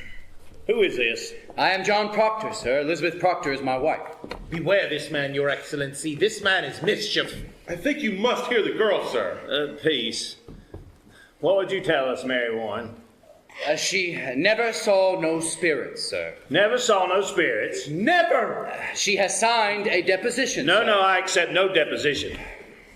Tell me, Mr. Proctor, have you given out this story in the village? We have not. They've come to overthrow the court, Your Excellency. I pray you, Mr. Paris. Do you know, Mr. Proctor, that is the entire contention of the state in these trials, that the voice of heaven is speaking through the children? I know that, sir. And you, Mary Warren, how came you to cry out people for sending their spirits against you? It were pretense, sir. I cannot hear you. It were pretense, she says. Ah, and the other girls, Susanna Walcott and the others, they are also pretending. Aye, sir. Indeed. Now, Mr. Proctor, before I decide if I shall hear you or not, it is my duty to tell you this. We burn a hot fire here that melts away all concealment. Are you certain in your conscience that your evidence is true? It is, sure. And you will surely know it.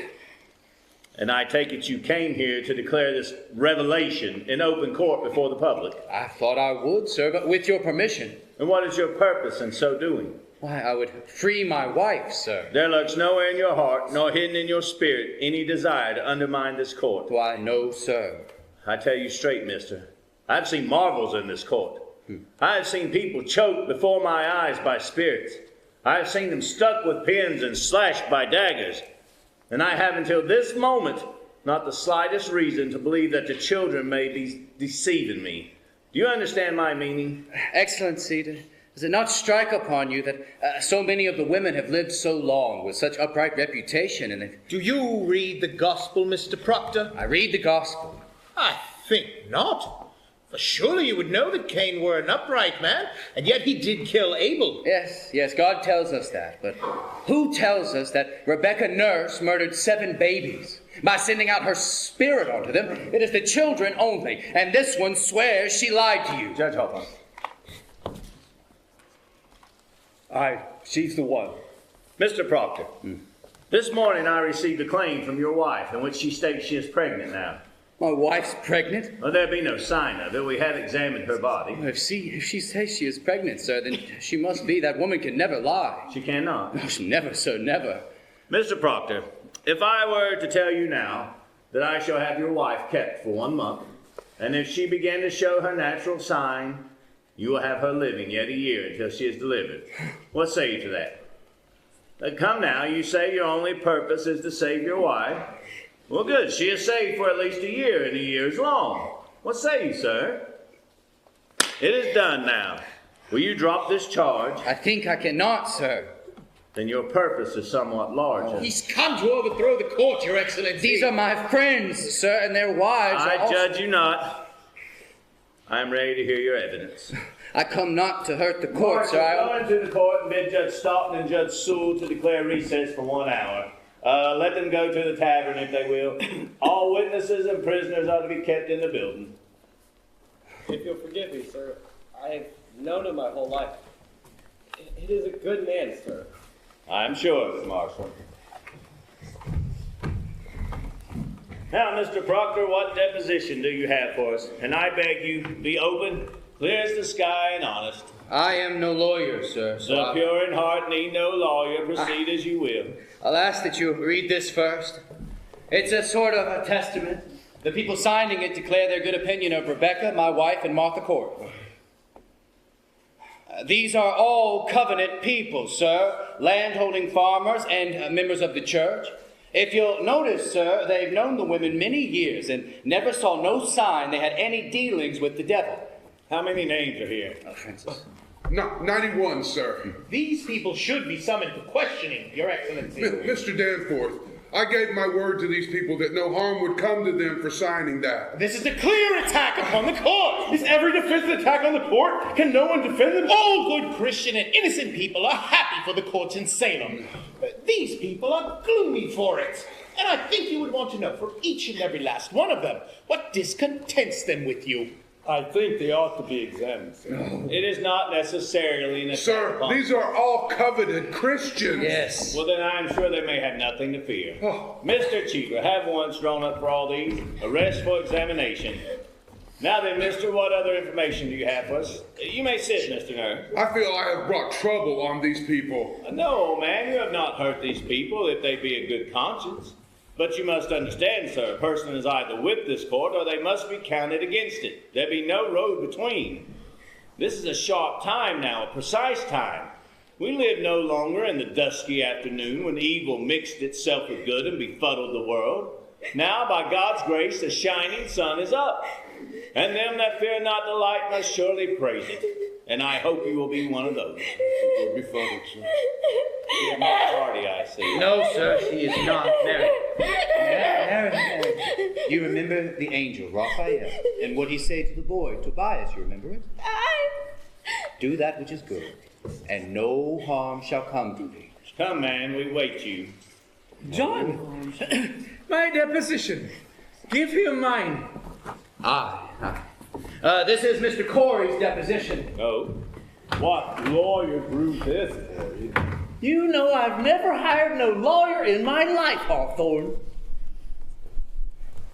It's very well phrased. My compliments. Mr. Parris, if Mr. Putnam is in the court, bring him in.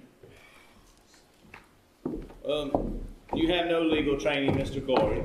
No, I have the best, sir. I have been 33 times in court in my life, and always plaintiff too. So you have been much put upon. I am never put upon. I know my rights, sir, and I'll have them. You know your father tried a case of mine. Must be some 35 years ago, I think. Indeed. Yeah, he never spoke to you of it. No, I do not recall. It's surprising. He gave me £9 damages. You see, I had this white mare at the time, and a fella come to town wanting to borrow that mare, and... Hi! There he is! Mr. Putnam, I have here an accusation from Mr. Corey against you. He states you coldly prompted your daughter to cry witchery on George Jacobs that is now in jail. It is a lie. Mr. Putnam says your charge is a lie, sir. What say you to that? A fart on Thomas Putnam! That's what I say to that, child. But what proof do you submit for your charge, sir? My proof is there. If Jacobs hangs for a witch, well, then he forfeit up all his property. It's law. And there is none but Putnam with the coin to buy so great a piece. This man is killing his neighbors for their lands.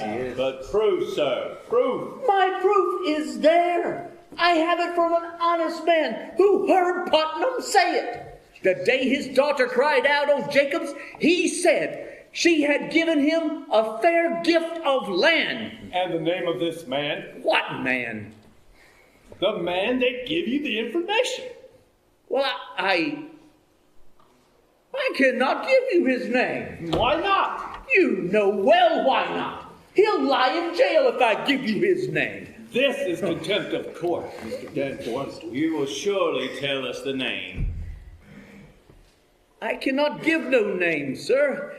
I mentioned my wife's name once, and I'll burn in hell long enough for that. I stand mute. In that case, I have no choice but to arrest you for contempt of this court. Do you know it? This is a hearing. You cannot clap me for contempt of a hearing. Oh, it is a proper lawyer. Do you wish me to declare court in full session here, or will you give me good reply? I cannot give no name. I cannot. You are a foolish old man. Mr. Cheever, begin the record. This court is now in session. I ask you, Mr. Corey. Your Honor, he has the story and confidence, and his good reason to fear this court. The devil lives on such confidences, Mr. Proctor. Without such confidence, Your Excellency, there could be no conspiracy. I think it must be broken. No.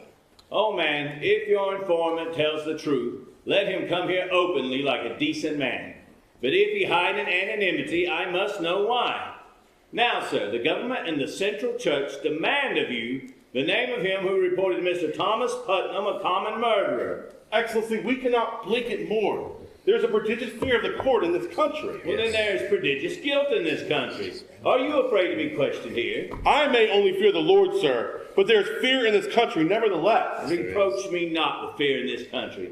There's fear in this country because there is a moving plot to topple Christ in this country. But it does not follow that everyone accused is part of it. No uncorrupted man may fear this court, Mr. Hale. None. Mr. Corey, you are under arrest for contempt of this court.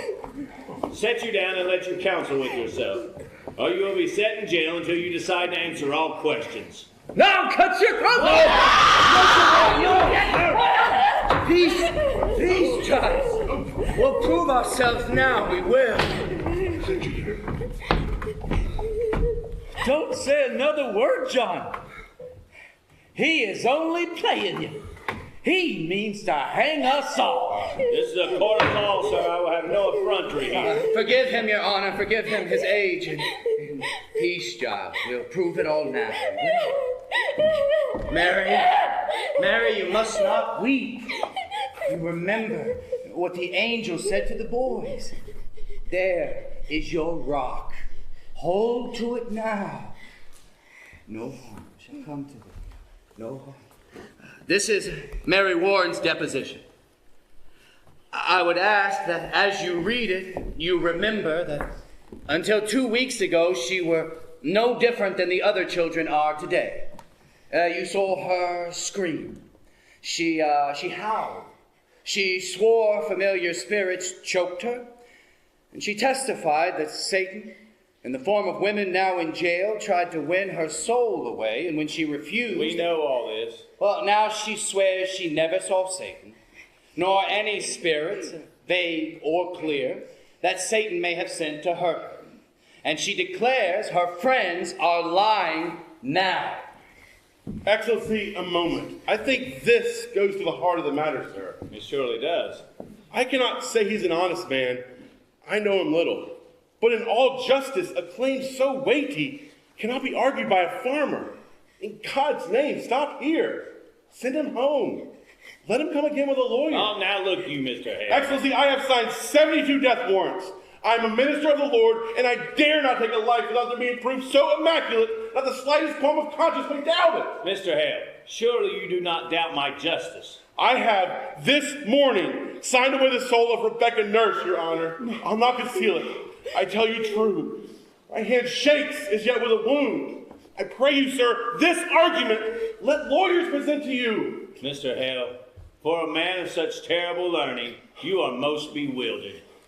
I hope you will forgive me. I have been 32 years at the bar, sir, and I would be confounded were I called upon to defend these people. Now let you consider, and I bid you all do likewise. In an ordinary crime, how does one defend the accused?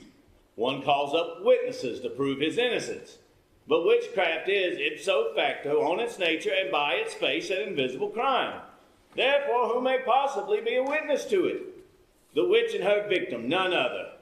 Now, we cannot hope the witch will accuse herself, granted, so we must rely upon her victims. And they do testify. The children certainly do testify. As for the witches, none can deny that we are most eager for their confession. Therefore, what is left for a lawyer to bring out? I think I have made my point, have I not? But this child claims the girls are not truthful, and if they are not truthful... That is precisely what I'm about to consider.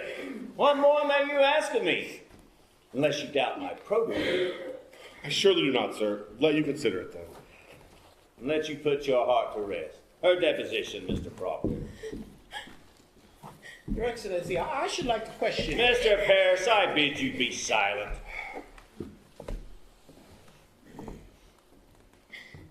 Mr. Cheever, go into the court and bring the children here.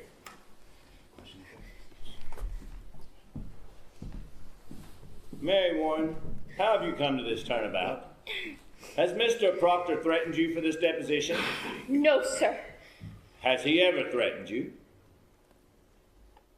No, sir. Has he threatened you? No, sir. And you mean to tell me you sat in my court callously lying when you knew people would hang by your evidence? Answer me. I did, sir. How were you instructed in your life? Do you not know that God damns all liars? Or is it now that you lie? No, sir. I'm with God now. You are with God now. Aye, sir. I will tell you this. You are either lying now or you are lying in the court. And in either case, you have committed perjury and you will go to jail for it. You cannot lightly say that you lied, Mary. Do you know it? I cannot lie no more. I am with God. I am with God. Ruth Putnam's not in the court, sir, nor the other children. These will be sufficient. Sit you down, children.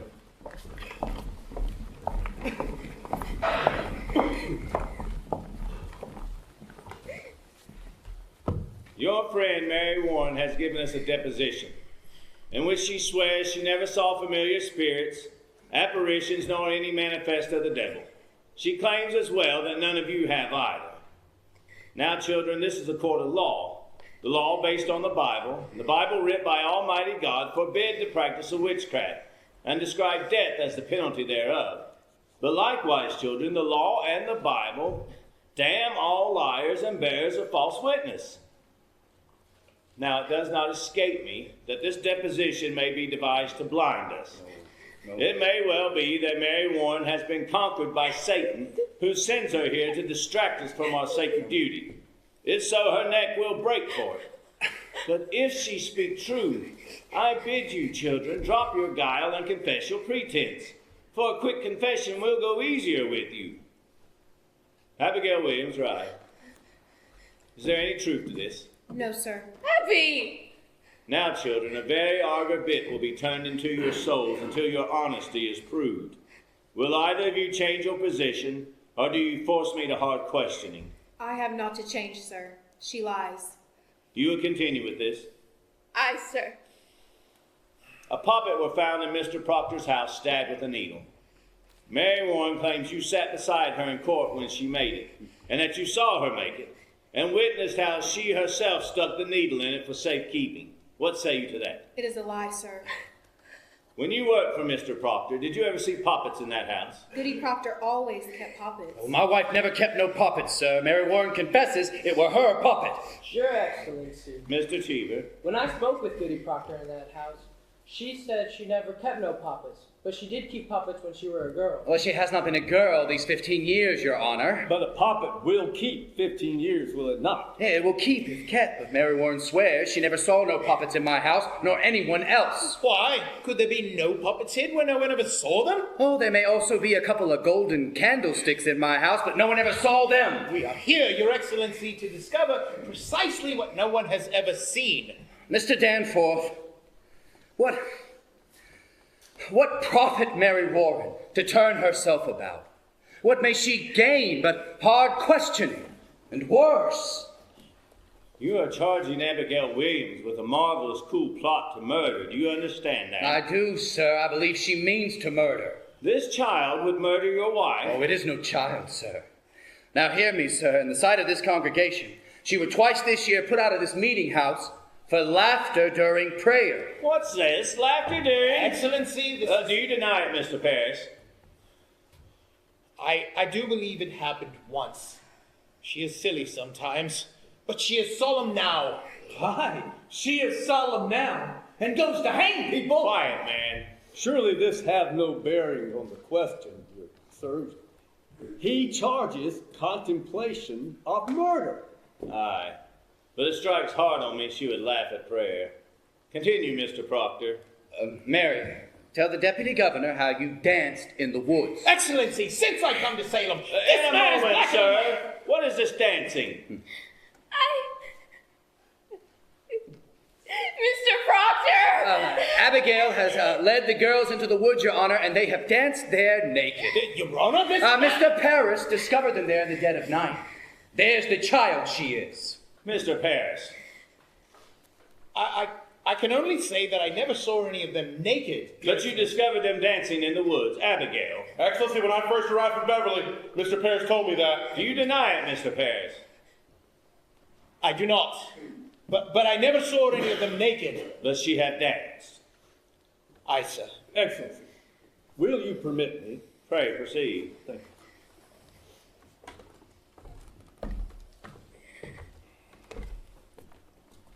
You say you never saw no spirits, Mary. You were never threatened or afflicted by any manifest of the devil or of the devil's agents. No, sir. And yet, when people accused of witchery confronted you in court, you would faint, saying that their spirits came out of their body and choked you. It were pretense, sir. I cannot hear you. Pretense, sir! But you did turn cold, did you not? I myself picked you up many times, and your skin were icy cold, Miss Danforth. I saw that many times. Oh, she only pretended to faint, Your Honor. They are all marvelous pretenders. Well, then can she pretend to faint now? Now? Why not? There are no spirits attacking her, for none in this room is accused of witchcraft. Let her turn her skin icy cold now. Let her pretend she's being attacked now. Let her faint. Faint! Faint? Aye, prove to us how you've done in court so many times. I cannot faint now, sir. Can you not pretend it? I have no sense of it now. Why? What is lacking now? I cannot tell, sir. Might it be that there are no afflicting spirits loose here, but in the court there were? I never saw no spirits. Then see no spirits now, and pretend to faint as by your own will, as you claim you can. I cannot do it. Excellency, this is a trick to blind the court. It's not a trick. I only used to faint because I thought I saw spirits. Thought you saw them? But I did not, Your Honor.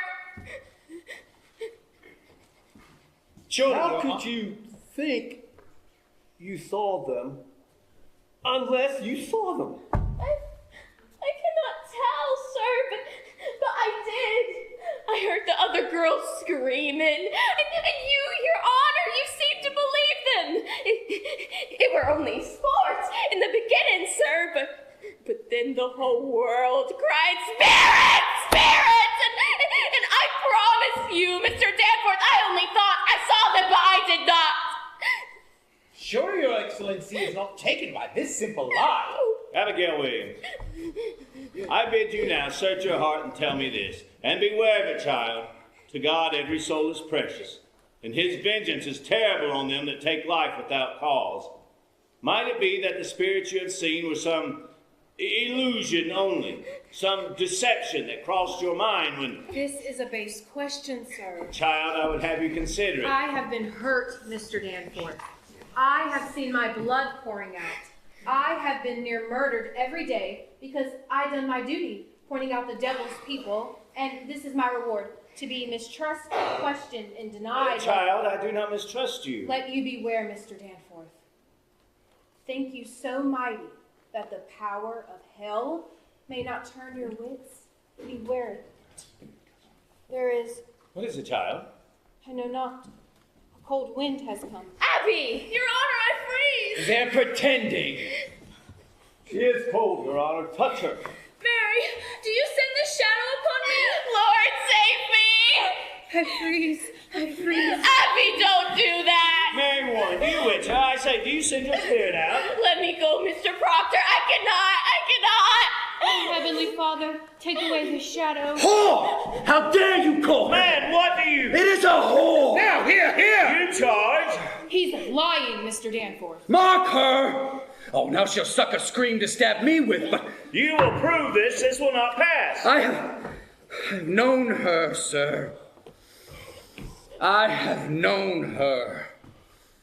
You are a lecher?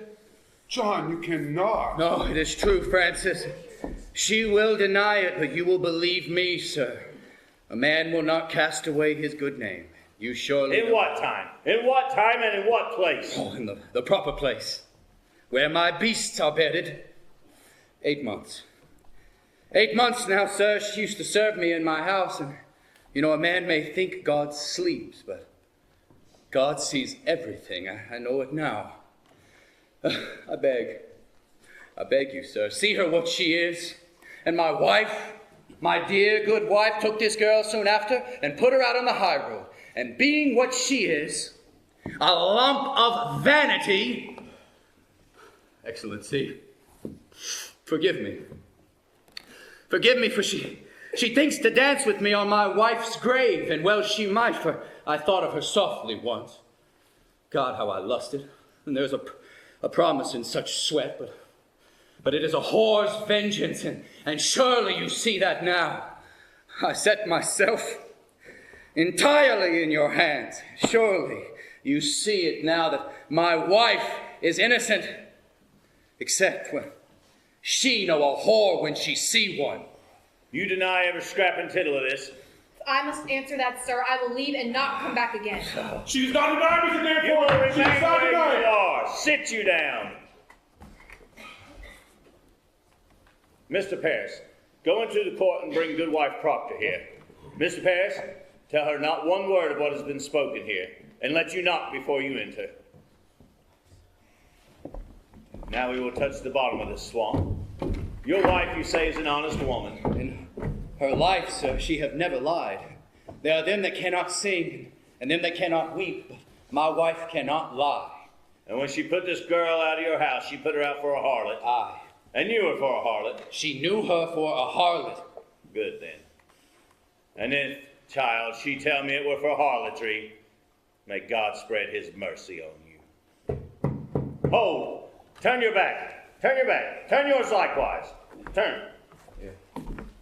Let neither of you turn to face Goody Proctor. No one in this room is to speak one word, nor raise any gesture, aye or nay. Enter. Mr. Cheever, report this testimony in all exactness. Are you ready? Ready, sir. Come here, woman. You will look at me only, not at your husband, in my eyes only. Good sir. We are given to understand that at one time you dismissed your servant, Abigail Williams. That is true, sir. For what cause did you dismiss her? Look at me only, not at your husband. The answer lies in your memory, and you need no help giving me. Why did you dismiss Abigail Williams? She dissatisfied me, and my husband. In what way dissatisfied you? She were... Woman, look at me. Was she slovenly, lazy? What disturbance did she cause? Your Honor, in that time I were sick, and my husband is a good and righteous man, sir. He is never drunk as some are, nor wasting his time at the shovel board, but always at his work. And in my sickness, you see, I were a long time sick after my last baby, and I thought I saw my husband somewhat turning from me, and this girl... Look at me! Sir, Abigail Williams. What of Abigail Williams? I came to think he fancied her, and so one night I lost my wits, I think, and put her out on the high road. Your husband, did he indeed turn from you? My husband is a goodly man, sir. So he did not turn from you? He... Look at me. To your knowledge, has John Proctor ever committed the crime of lechery? Answer my question. Is your husband a lecher? No, sir. Remove her. Say the truth, Elizabeth! She has spoken. Remove her. I have confessed myself, Elizabeth! God! She only thought to save my name! Excellency, it is a natural, I tell! I beg you, stop now before another is condemned! I may shut my conscience to it no more! Private vengeance is working through this testimony! From the beginning, this man has struck me true. I believe him now. My oath to heaven, I believe him. And I pray we call back his wife before we can do another. Nothing of lechery, and this man lies. I believe him. I might shut my face to it. No more. Let's go. You will not! Be gone, I say! What is it, child? What's there? Child, girls, why do you... It's on the beam! Behind the rafter! Where? My face. Why do you come, yellow bird? Oh, where's a bird? I see no bird. My face?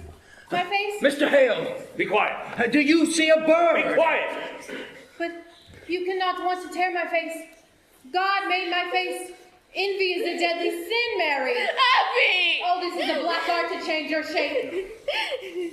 I cannot stop my mouth. It's God's work I do. Abby, I'm here. They are pretending, Mr. Danforth. Mary, don't come down!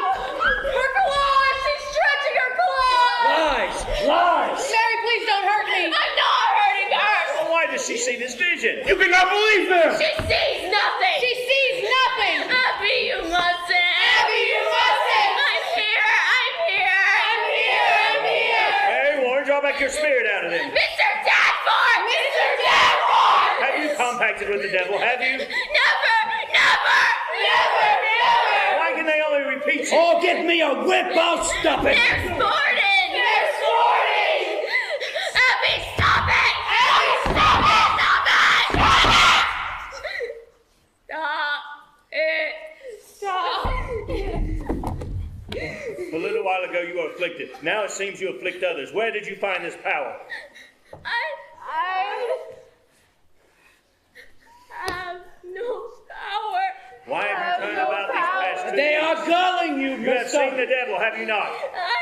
Mary, goddamned old You have liars. seen the devil, you have made compact with Lucifer, have you not? Mary, goddamned liars! What say you? I cannot hear you.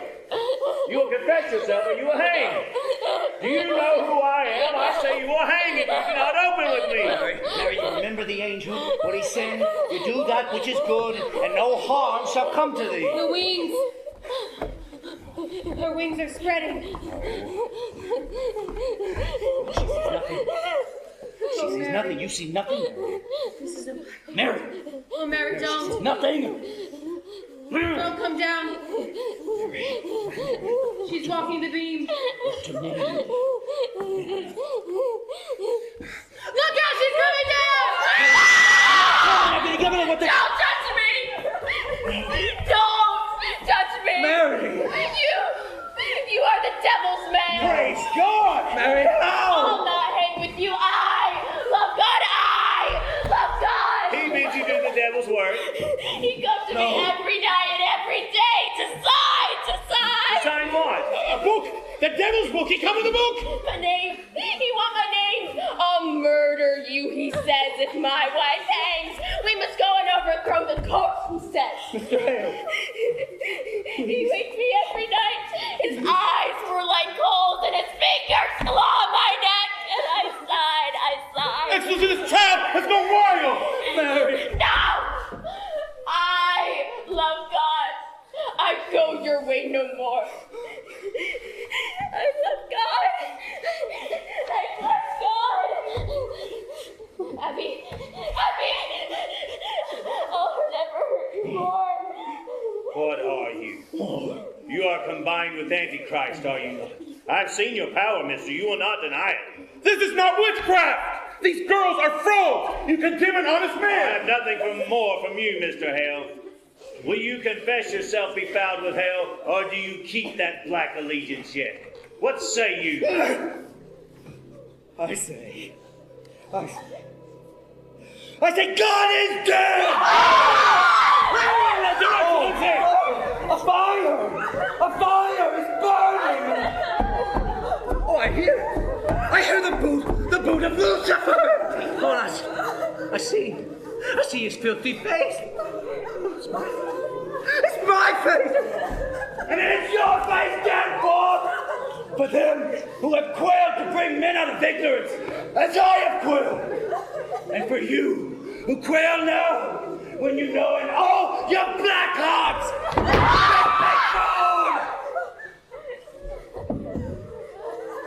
and God damns our kind, especially, and we will burn. We will burn together! Marshal, take him and Coy with him to the jail. And denounce these proceedings! I quit this court! No! You are pulling heaven down! And you are raising up a whore! Mr. Hale!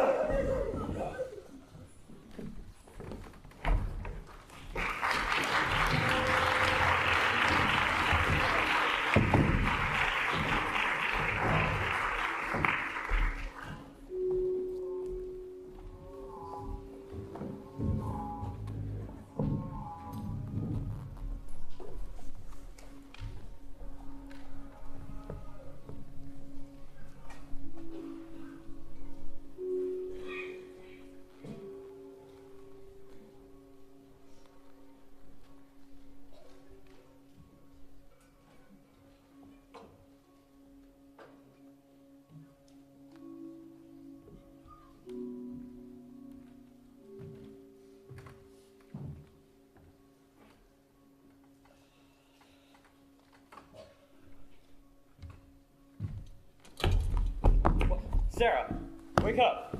Sarah good? Tituba. Majesty? He's here. Tituba, he's here. His Majesty's come. Go to the north cell. This place is wanted now. That don't look like His Majesty to me. Look to me like the Marshal. Get along with you now. Clear this place. Listen, you, Marshal. I thought sure you'd be the devil coming for us. Can I have a sip of cider for me going away? Hey, where are you off to, Sarah? We going to Barbados. Soon the devil gets here with the feathers and the wings. Oh. Happy voyage to you. We be a pair of bluebirds, winging southerly, the two of us. It'll be a grand transformation, Marshal. You best give me that, or you'll never rise off the ground. I'll speak to him if you desire to come along, Marshal. I'd not refuse it, Tituba. It's the proper morning to fly into hell. Oh, it ain't no hell in Barbados. Devil, he be pleasure man in Barbados. He be singing and dancing in Barbados. You folks, you riles him up round here. It be too cold round here for that old boy. He frees his soul in Massachusetts, but in Barbados, he just is sweet and warm as... Yes, sir. That's him, Sarah. I'm here, Majesty! Deputy Governor's arrived. Come along. No, he coming for me. I'm going home. That ain't sane as a poor old cow with a hat full of milk. Come on, out with you. Take me home, devil. Take me home. You tell him I'm going to. Move You tell him along. Sarah Move Good is along. going to.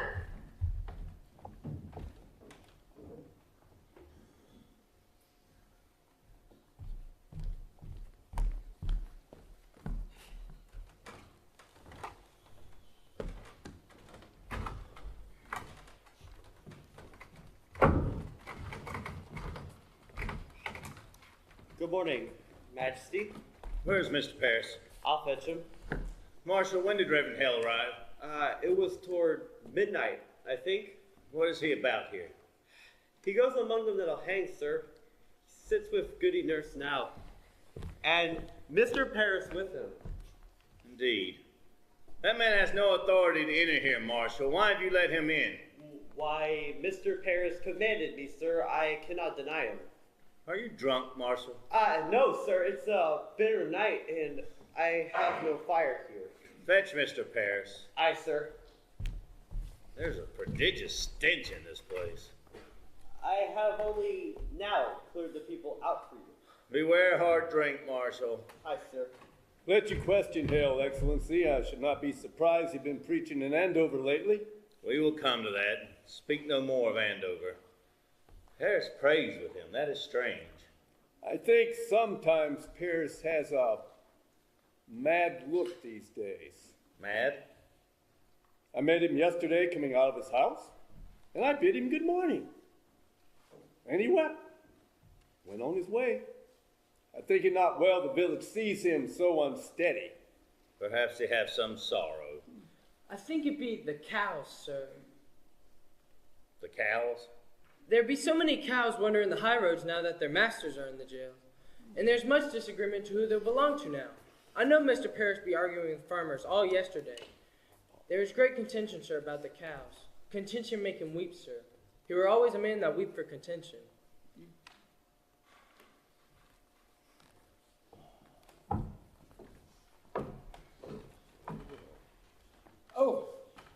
Good morning. Thank you for coming. I beg your pardon waking you so early. Good morning, Judge Hawthorne. Reverend Hale has no right to enter here. Excellency, a moment.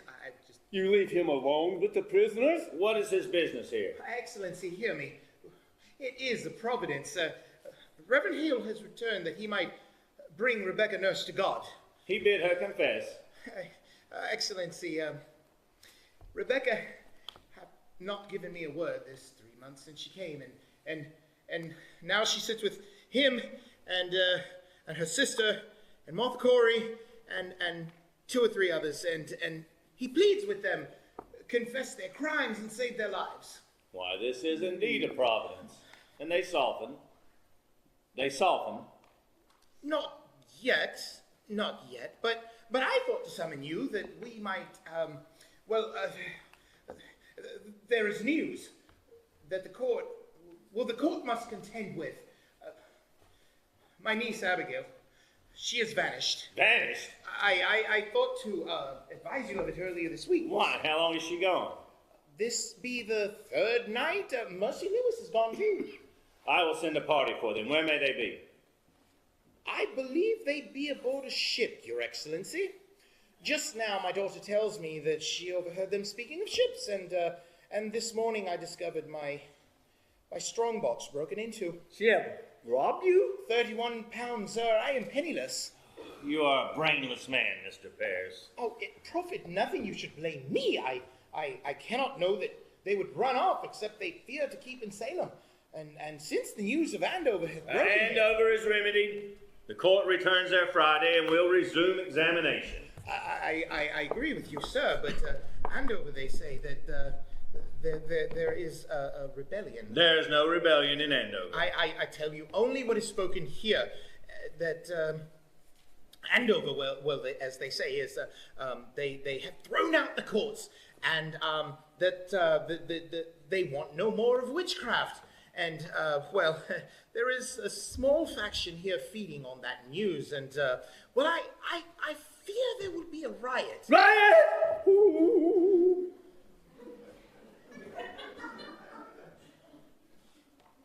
Why, at every execution, I have seen naught but high satisfaction in the town.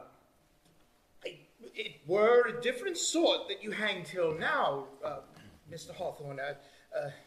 Rebecca Nurse were no Bridget that lived 3 years with Bishop before she married him, and John Proctor were no Isaac Ward that drank his family to ruin. Let Rebecca stand upon the gibbet and send up some righteous prayer, and I fear she will waken a vengeance on you. Excellency, she is condemned as a witch. I pray you. How do you propose, then? I would postpone the hangings for a while. There will be no postponement.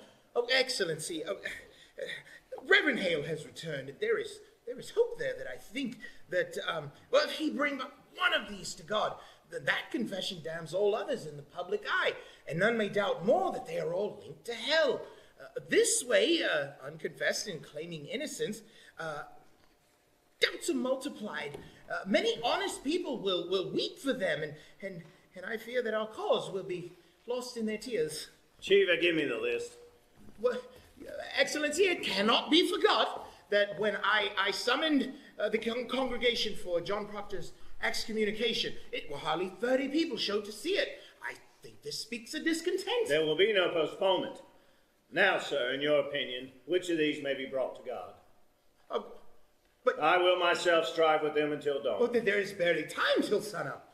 Well, I will do my utmost. Which of these do you have hope for? Excellency, a dagger. What do you say? When I rise and open my door this morning, a dagger clattered to the ground, and, well, you cannot hang this sword. There is danger for me. I dare not go outside my house at night. Ah, Reverend Hale. Accept my congratulations. We are glad to see you return to your good work. You must pardon them. They will not budge. You misunderstand, sir. I cannot pardon these when 12 are already executed. It is not just. Rebecca will not confess. The sun will rise in a few minutes, Excellency. I must have more time. Now hear me, and beguile yourselves no more. I will accept not a single plea for pardon or postponement. Them that will not confess will hang.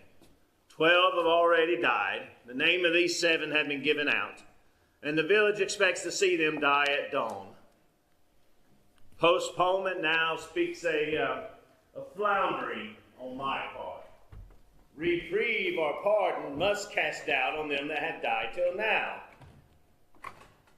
And if it is reprisal you fear, know this: I should hang 10,000 that dare rise against the law, and an ocean of salt tears will not melt the resolution of the statutes. Now draw yourselves up like men, and help me what you are bound by heaven to do. Have you spoken to all of them, Mr. Hale? All but Proctor. He's in the dungeon. What is Proctor's way now? He sits like some great bird. You'd not know he lived except he would take food from time to time. His wife. His wife must be well on with child now. She is, sir. What think you, Mr. Parrish? You have closer knowledge of the man. Might her presence soften him? It is possible, sir. He has not seen her this 3 months, and, well, I should summon her. Is he yet adamant? Has he struck at you again? He cannot, sir. He's chained to the wall now. Fetch Goody Proctor here, then let you bring him up. Aye, sir. Excellency, if you postpone a week and publish to the town that you're striving for their confession, that speaks mercy on your part, not faltering. Mr. Hale, as God has not empowered me like Joshua to keep the sun from rising, so I cannot keep from them the perfection of their punishment. If you think God wills you to raise rebellion, Mr. Danforth, you are mistaken. Have you heard rebellion spoke of in Salem? Excellency, there are orphans wandering from house to house. Abandoned cattle bellow in the high roads. The stink of rotting crops hangs everywhere. And no man knows when the harlot's cry will end his life. And you wonder yet if rebellion spoke? Better you should marvel how they don't burn your province. Have you preached in Andover this past month, Mr. Hale? Thank God they have no need for me in Andover. You baffle me, sir. Why have you returned here? Why, it's simple. I come to do the devil's work. I come to counsel Christians to belie themselves. There is blood on my head. Can you not see the blood on my head? Hush!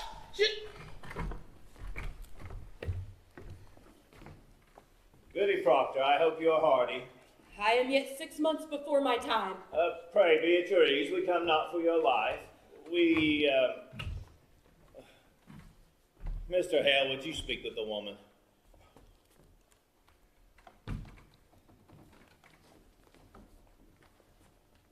Goody Proctor, your husband is marked to hang this morning.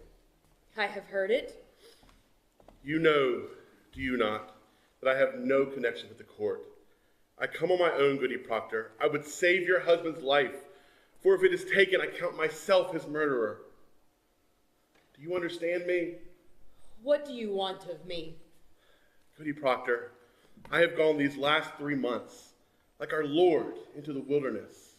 I have sought a Christian way, for damnation's doubled on a minister who counsels men to lie. It is no lie. You cannot speak of lies. Is a lie. They are innocent. No more, no more. I will have no more of that. Let you not mistake your duty like I mistook my own.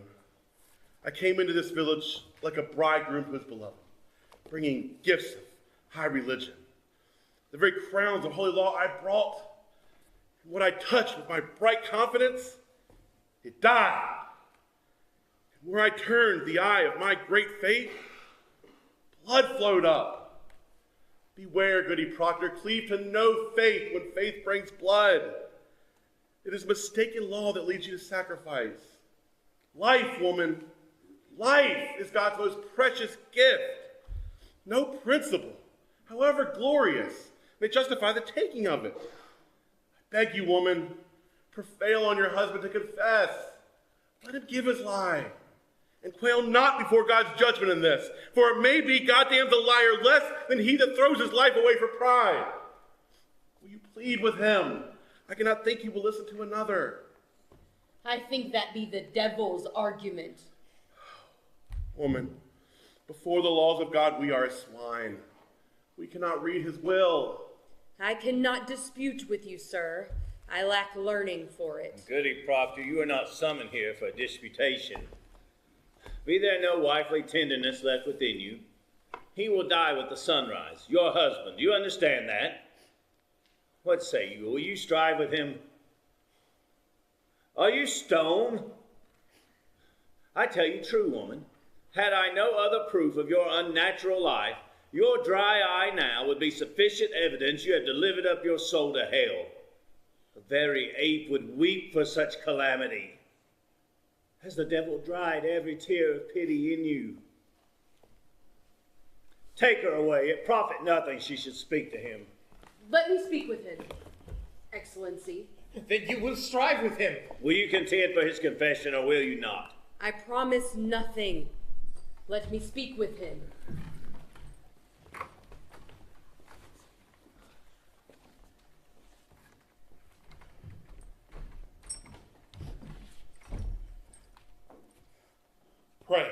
Leave them, Excellency.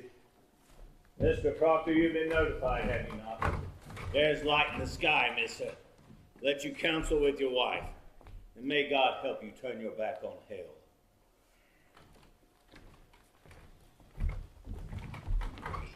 If you should desire a cup of cider, Mr. Proctor, I'm sure that I'll be with you now. You've been chained. I, the child, It grows. there is no word of the boys. They're well.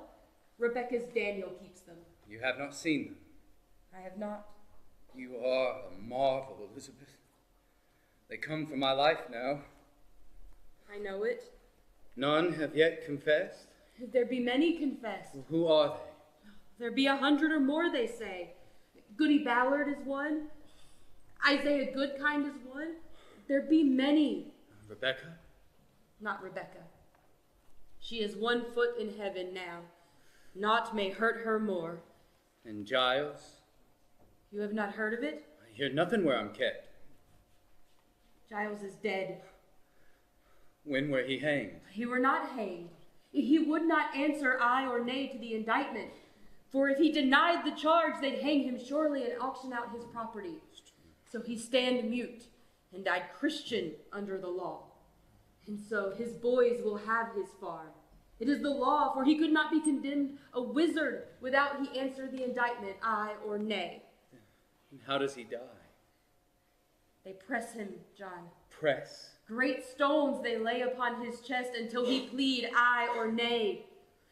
They say he gave them but 2 words. More weight, he says, and died. More weight. Aye, it were a fearsome man, Giles Corey.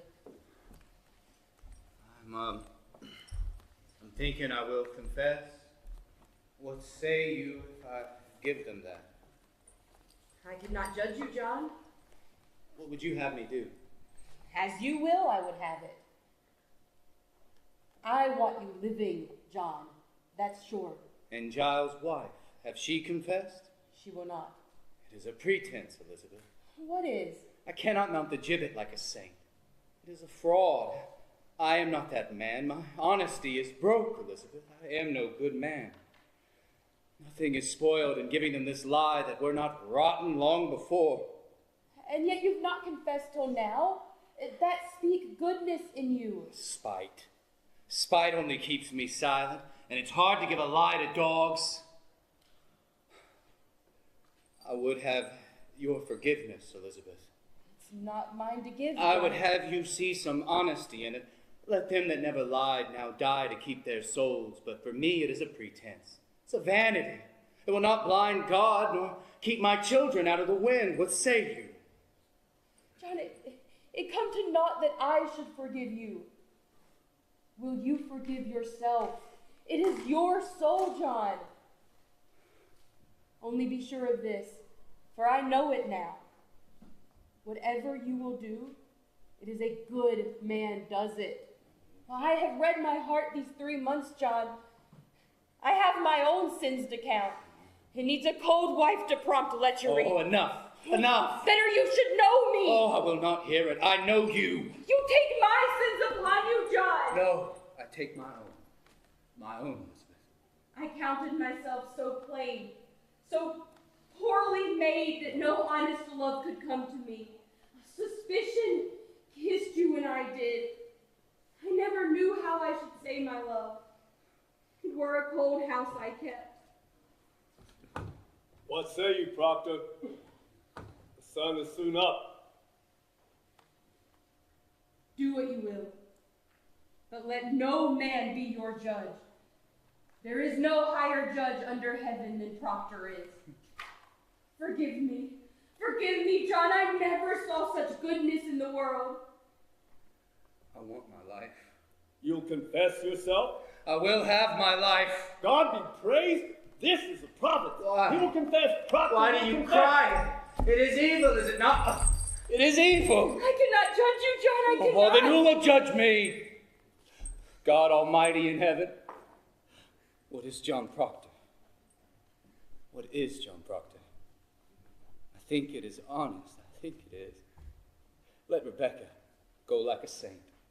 For me, it is fraud. I could not be your judge, John. I could not be. Would you ever give them such a lie? Would you ever give them this? No, you would not. If tongues of fire were singeing you, you would not. It is evil. It is evil. And I do it. Praise to God, man. Praise to God. You will be blessed in heaven for this. Come now, let us have it. Mr. Cheever, get ready. Why must it be written? Why, for the good instruction of the village, mister. This we will post on the church door. Where's the marshal? Willett, hurry! Now then, mister, will you speak slowly and directly to the point for Mr. Cheever's sake? Mr. Proctor, have you seen the devil in your life?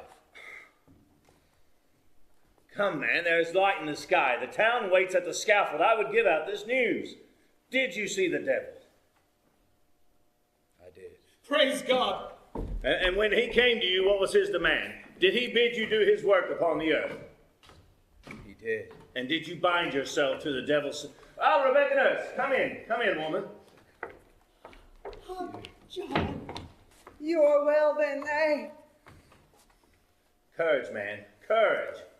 Let her learn from your good example that she may be brought to God herself. Now hear it, goody nurse. Say on, Mr. Proctor. Did you bind yourself to the devil's service? Why, John! Now, woman, surely you see it profit nothing to keep this conspiracy any further. Will you confess yourself with him? Oh, John, God send his mercy on you! Take her out. I say, will you confess yourself, goody nurse? Why, it is a lie. It is a lie. How may I damn myself? I cannot. Mr. Proctor, when the devil came to you, did you ever see Rebecca Nurse in his company? Courage, man. Did you ever see her with the devil?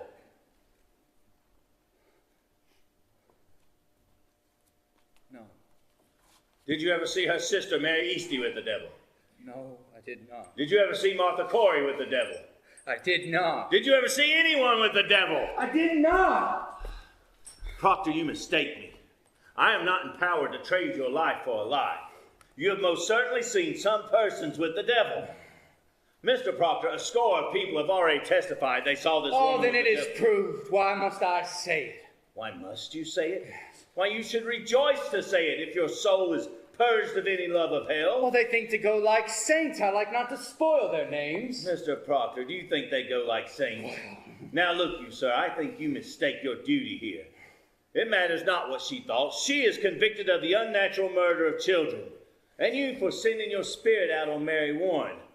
Your soul alone is the only issue here, and you will prove its whiteness or you cannot live in a Christian country. Now, sir, will you tell me what persons conspired with you in the devil's company? To your knowledge, has Rebecca Nurse I speak my own sins, and I cannot judge another. I have no tongue for it. Excellency, it is enough he confess himself. Let him sign it. Let him sign it. It is a great service, sir. It is a weighty name, and it would strike the village that he confess. I beg you, sir, let him sign it. The sun is up. Come then, sign your testimony. Mr. Cheever, give it to him. Well, you have all witnessed it. It is enough. You will not sign it. You have all witnessed it. What more is needed? Do you sport with me? You will sign your name or it is no confession.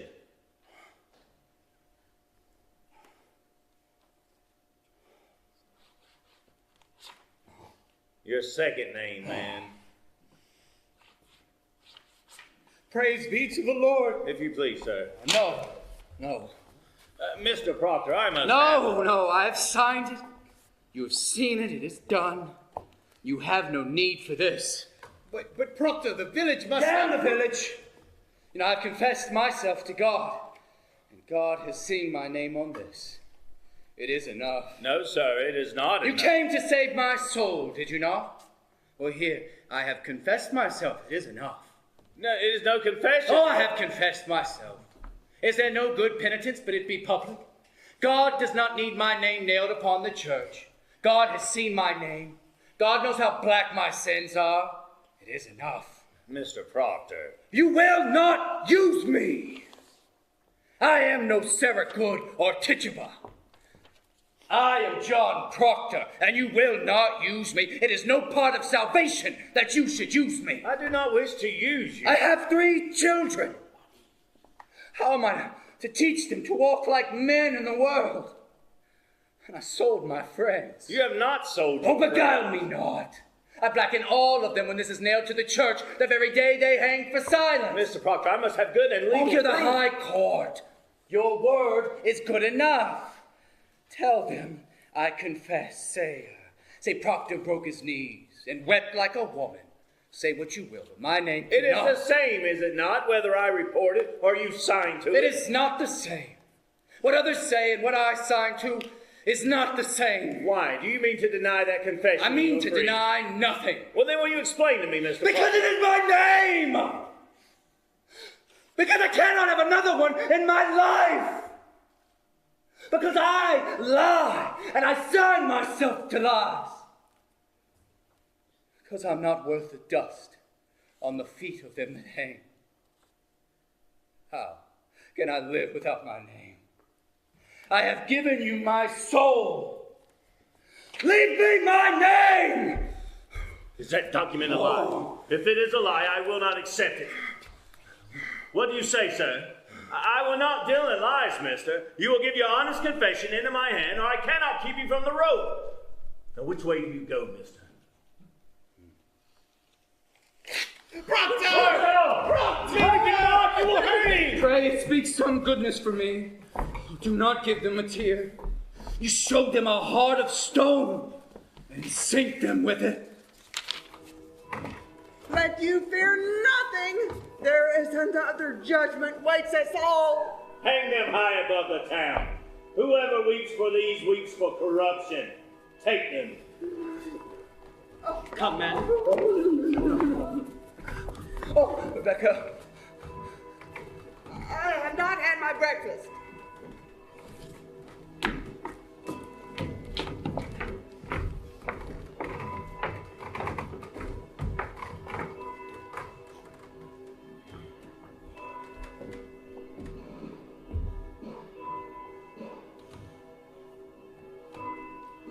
Go to him! Proctor, there is yet time! Proctor! Proctor! Woman, plead with him. It is pride. It is vanity. Be his helper. What profit him to plead? Shall the dust praise him? Shall the worms declare his truth? Go to him. Take his shame away. He have his goodness now. God forbid I take it from him.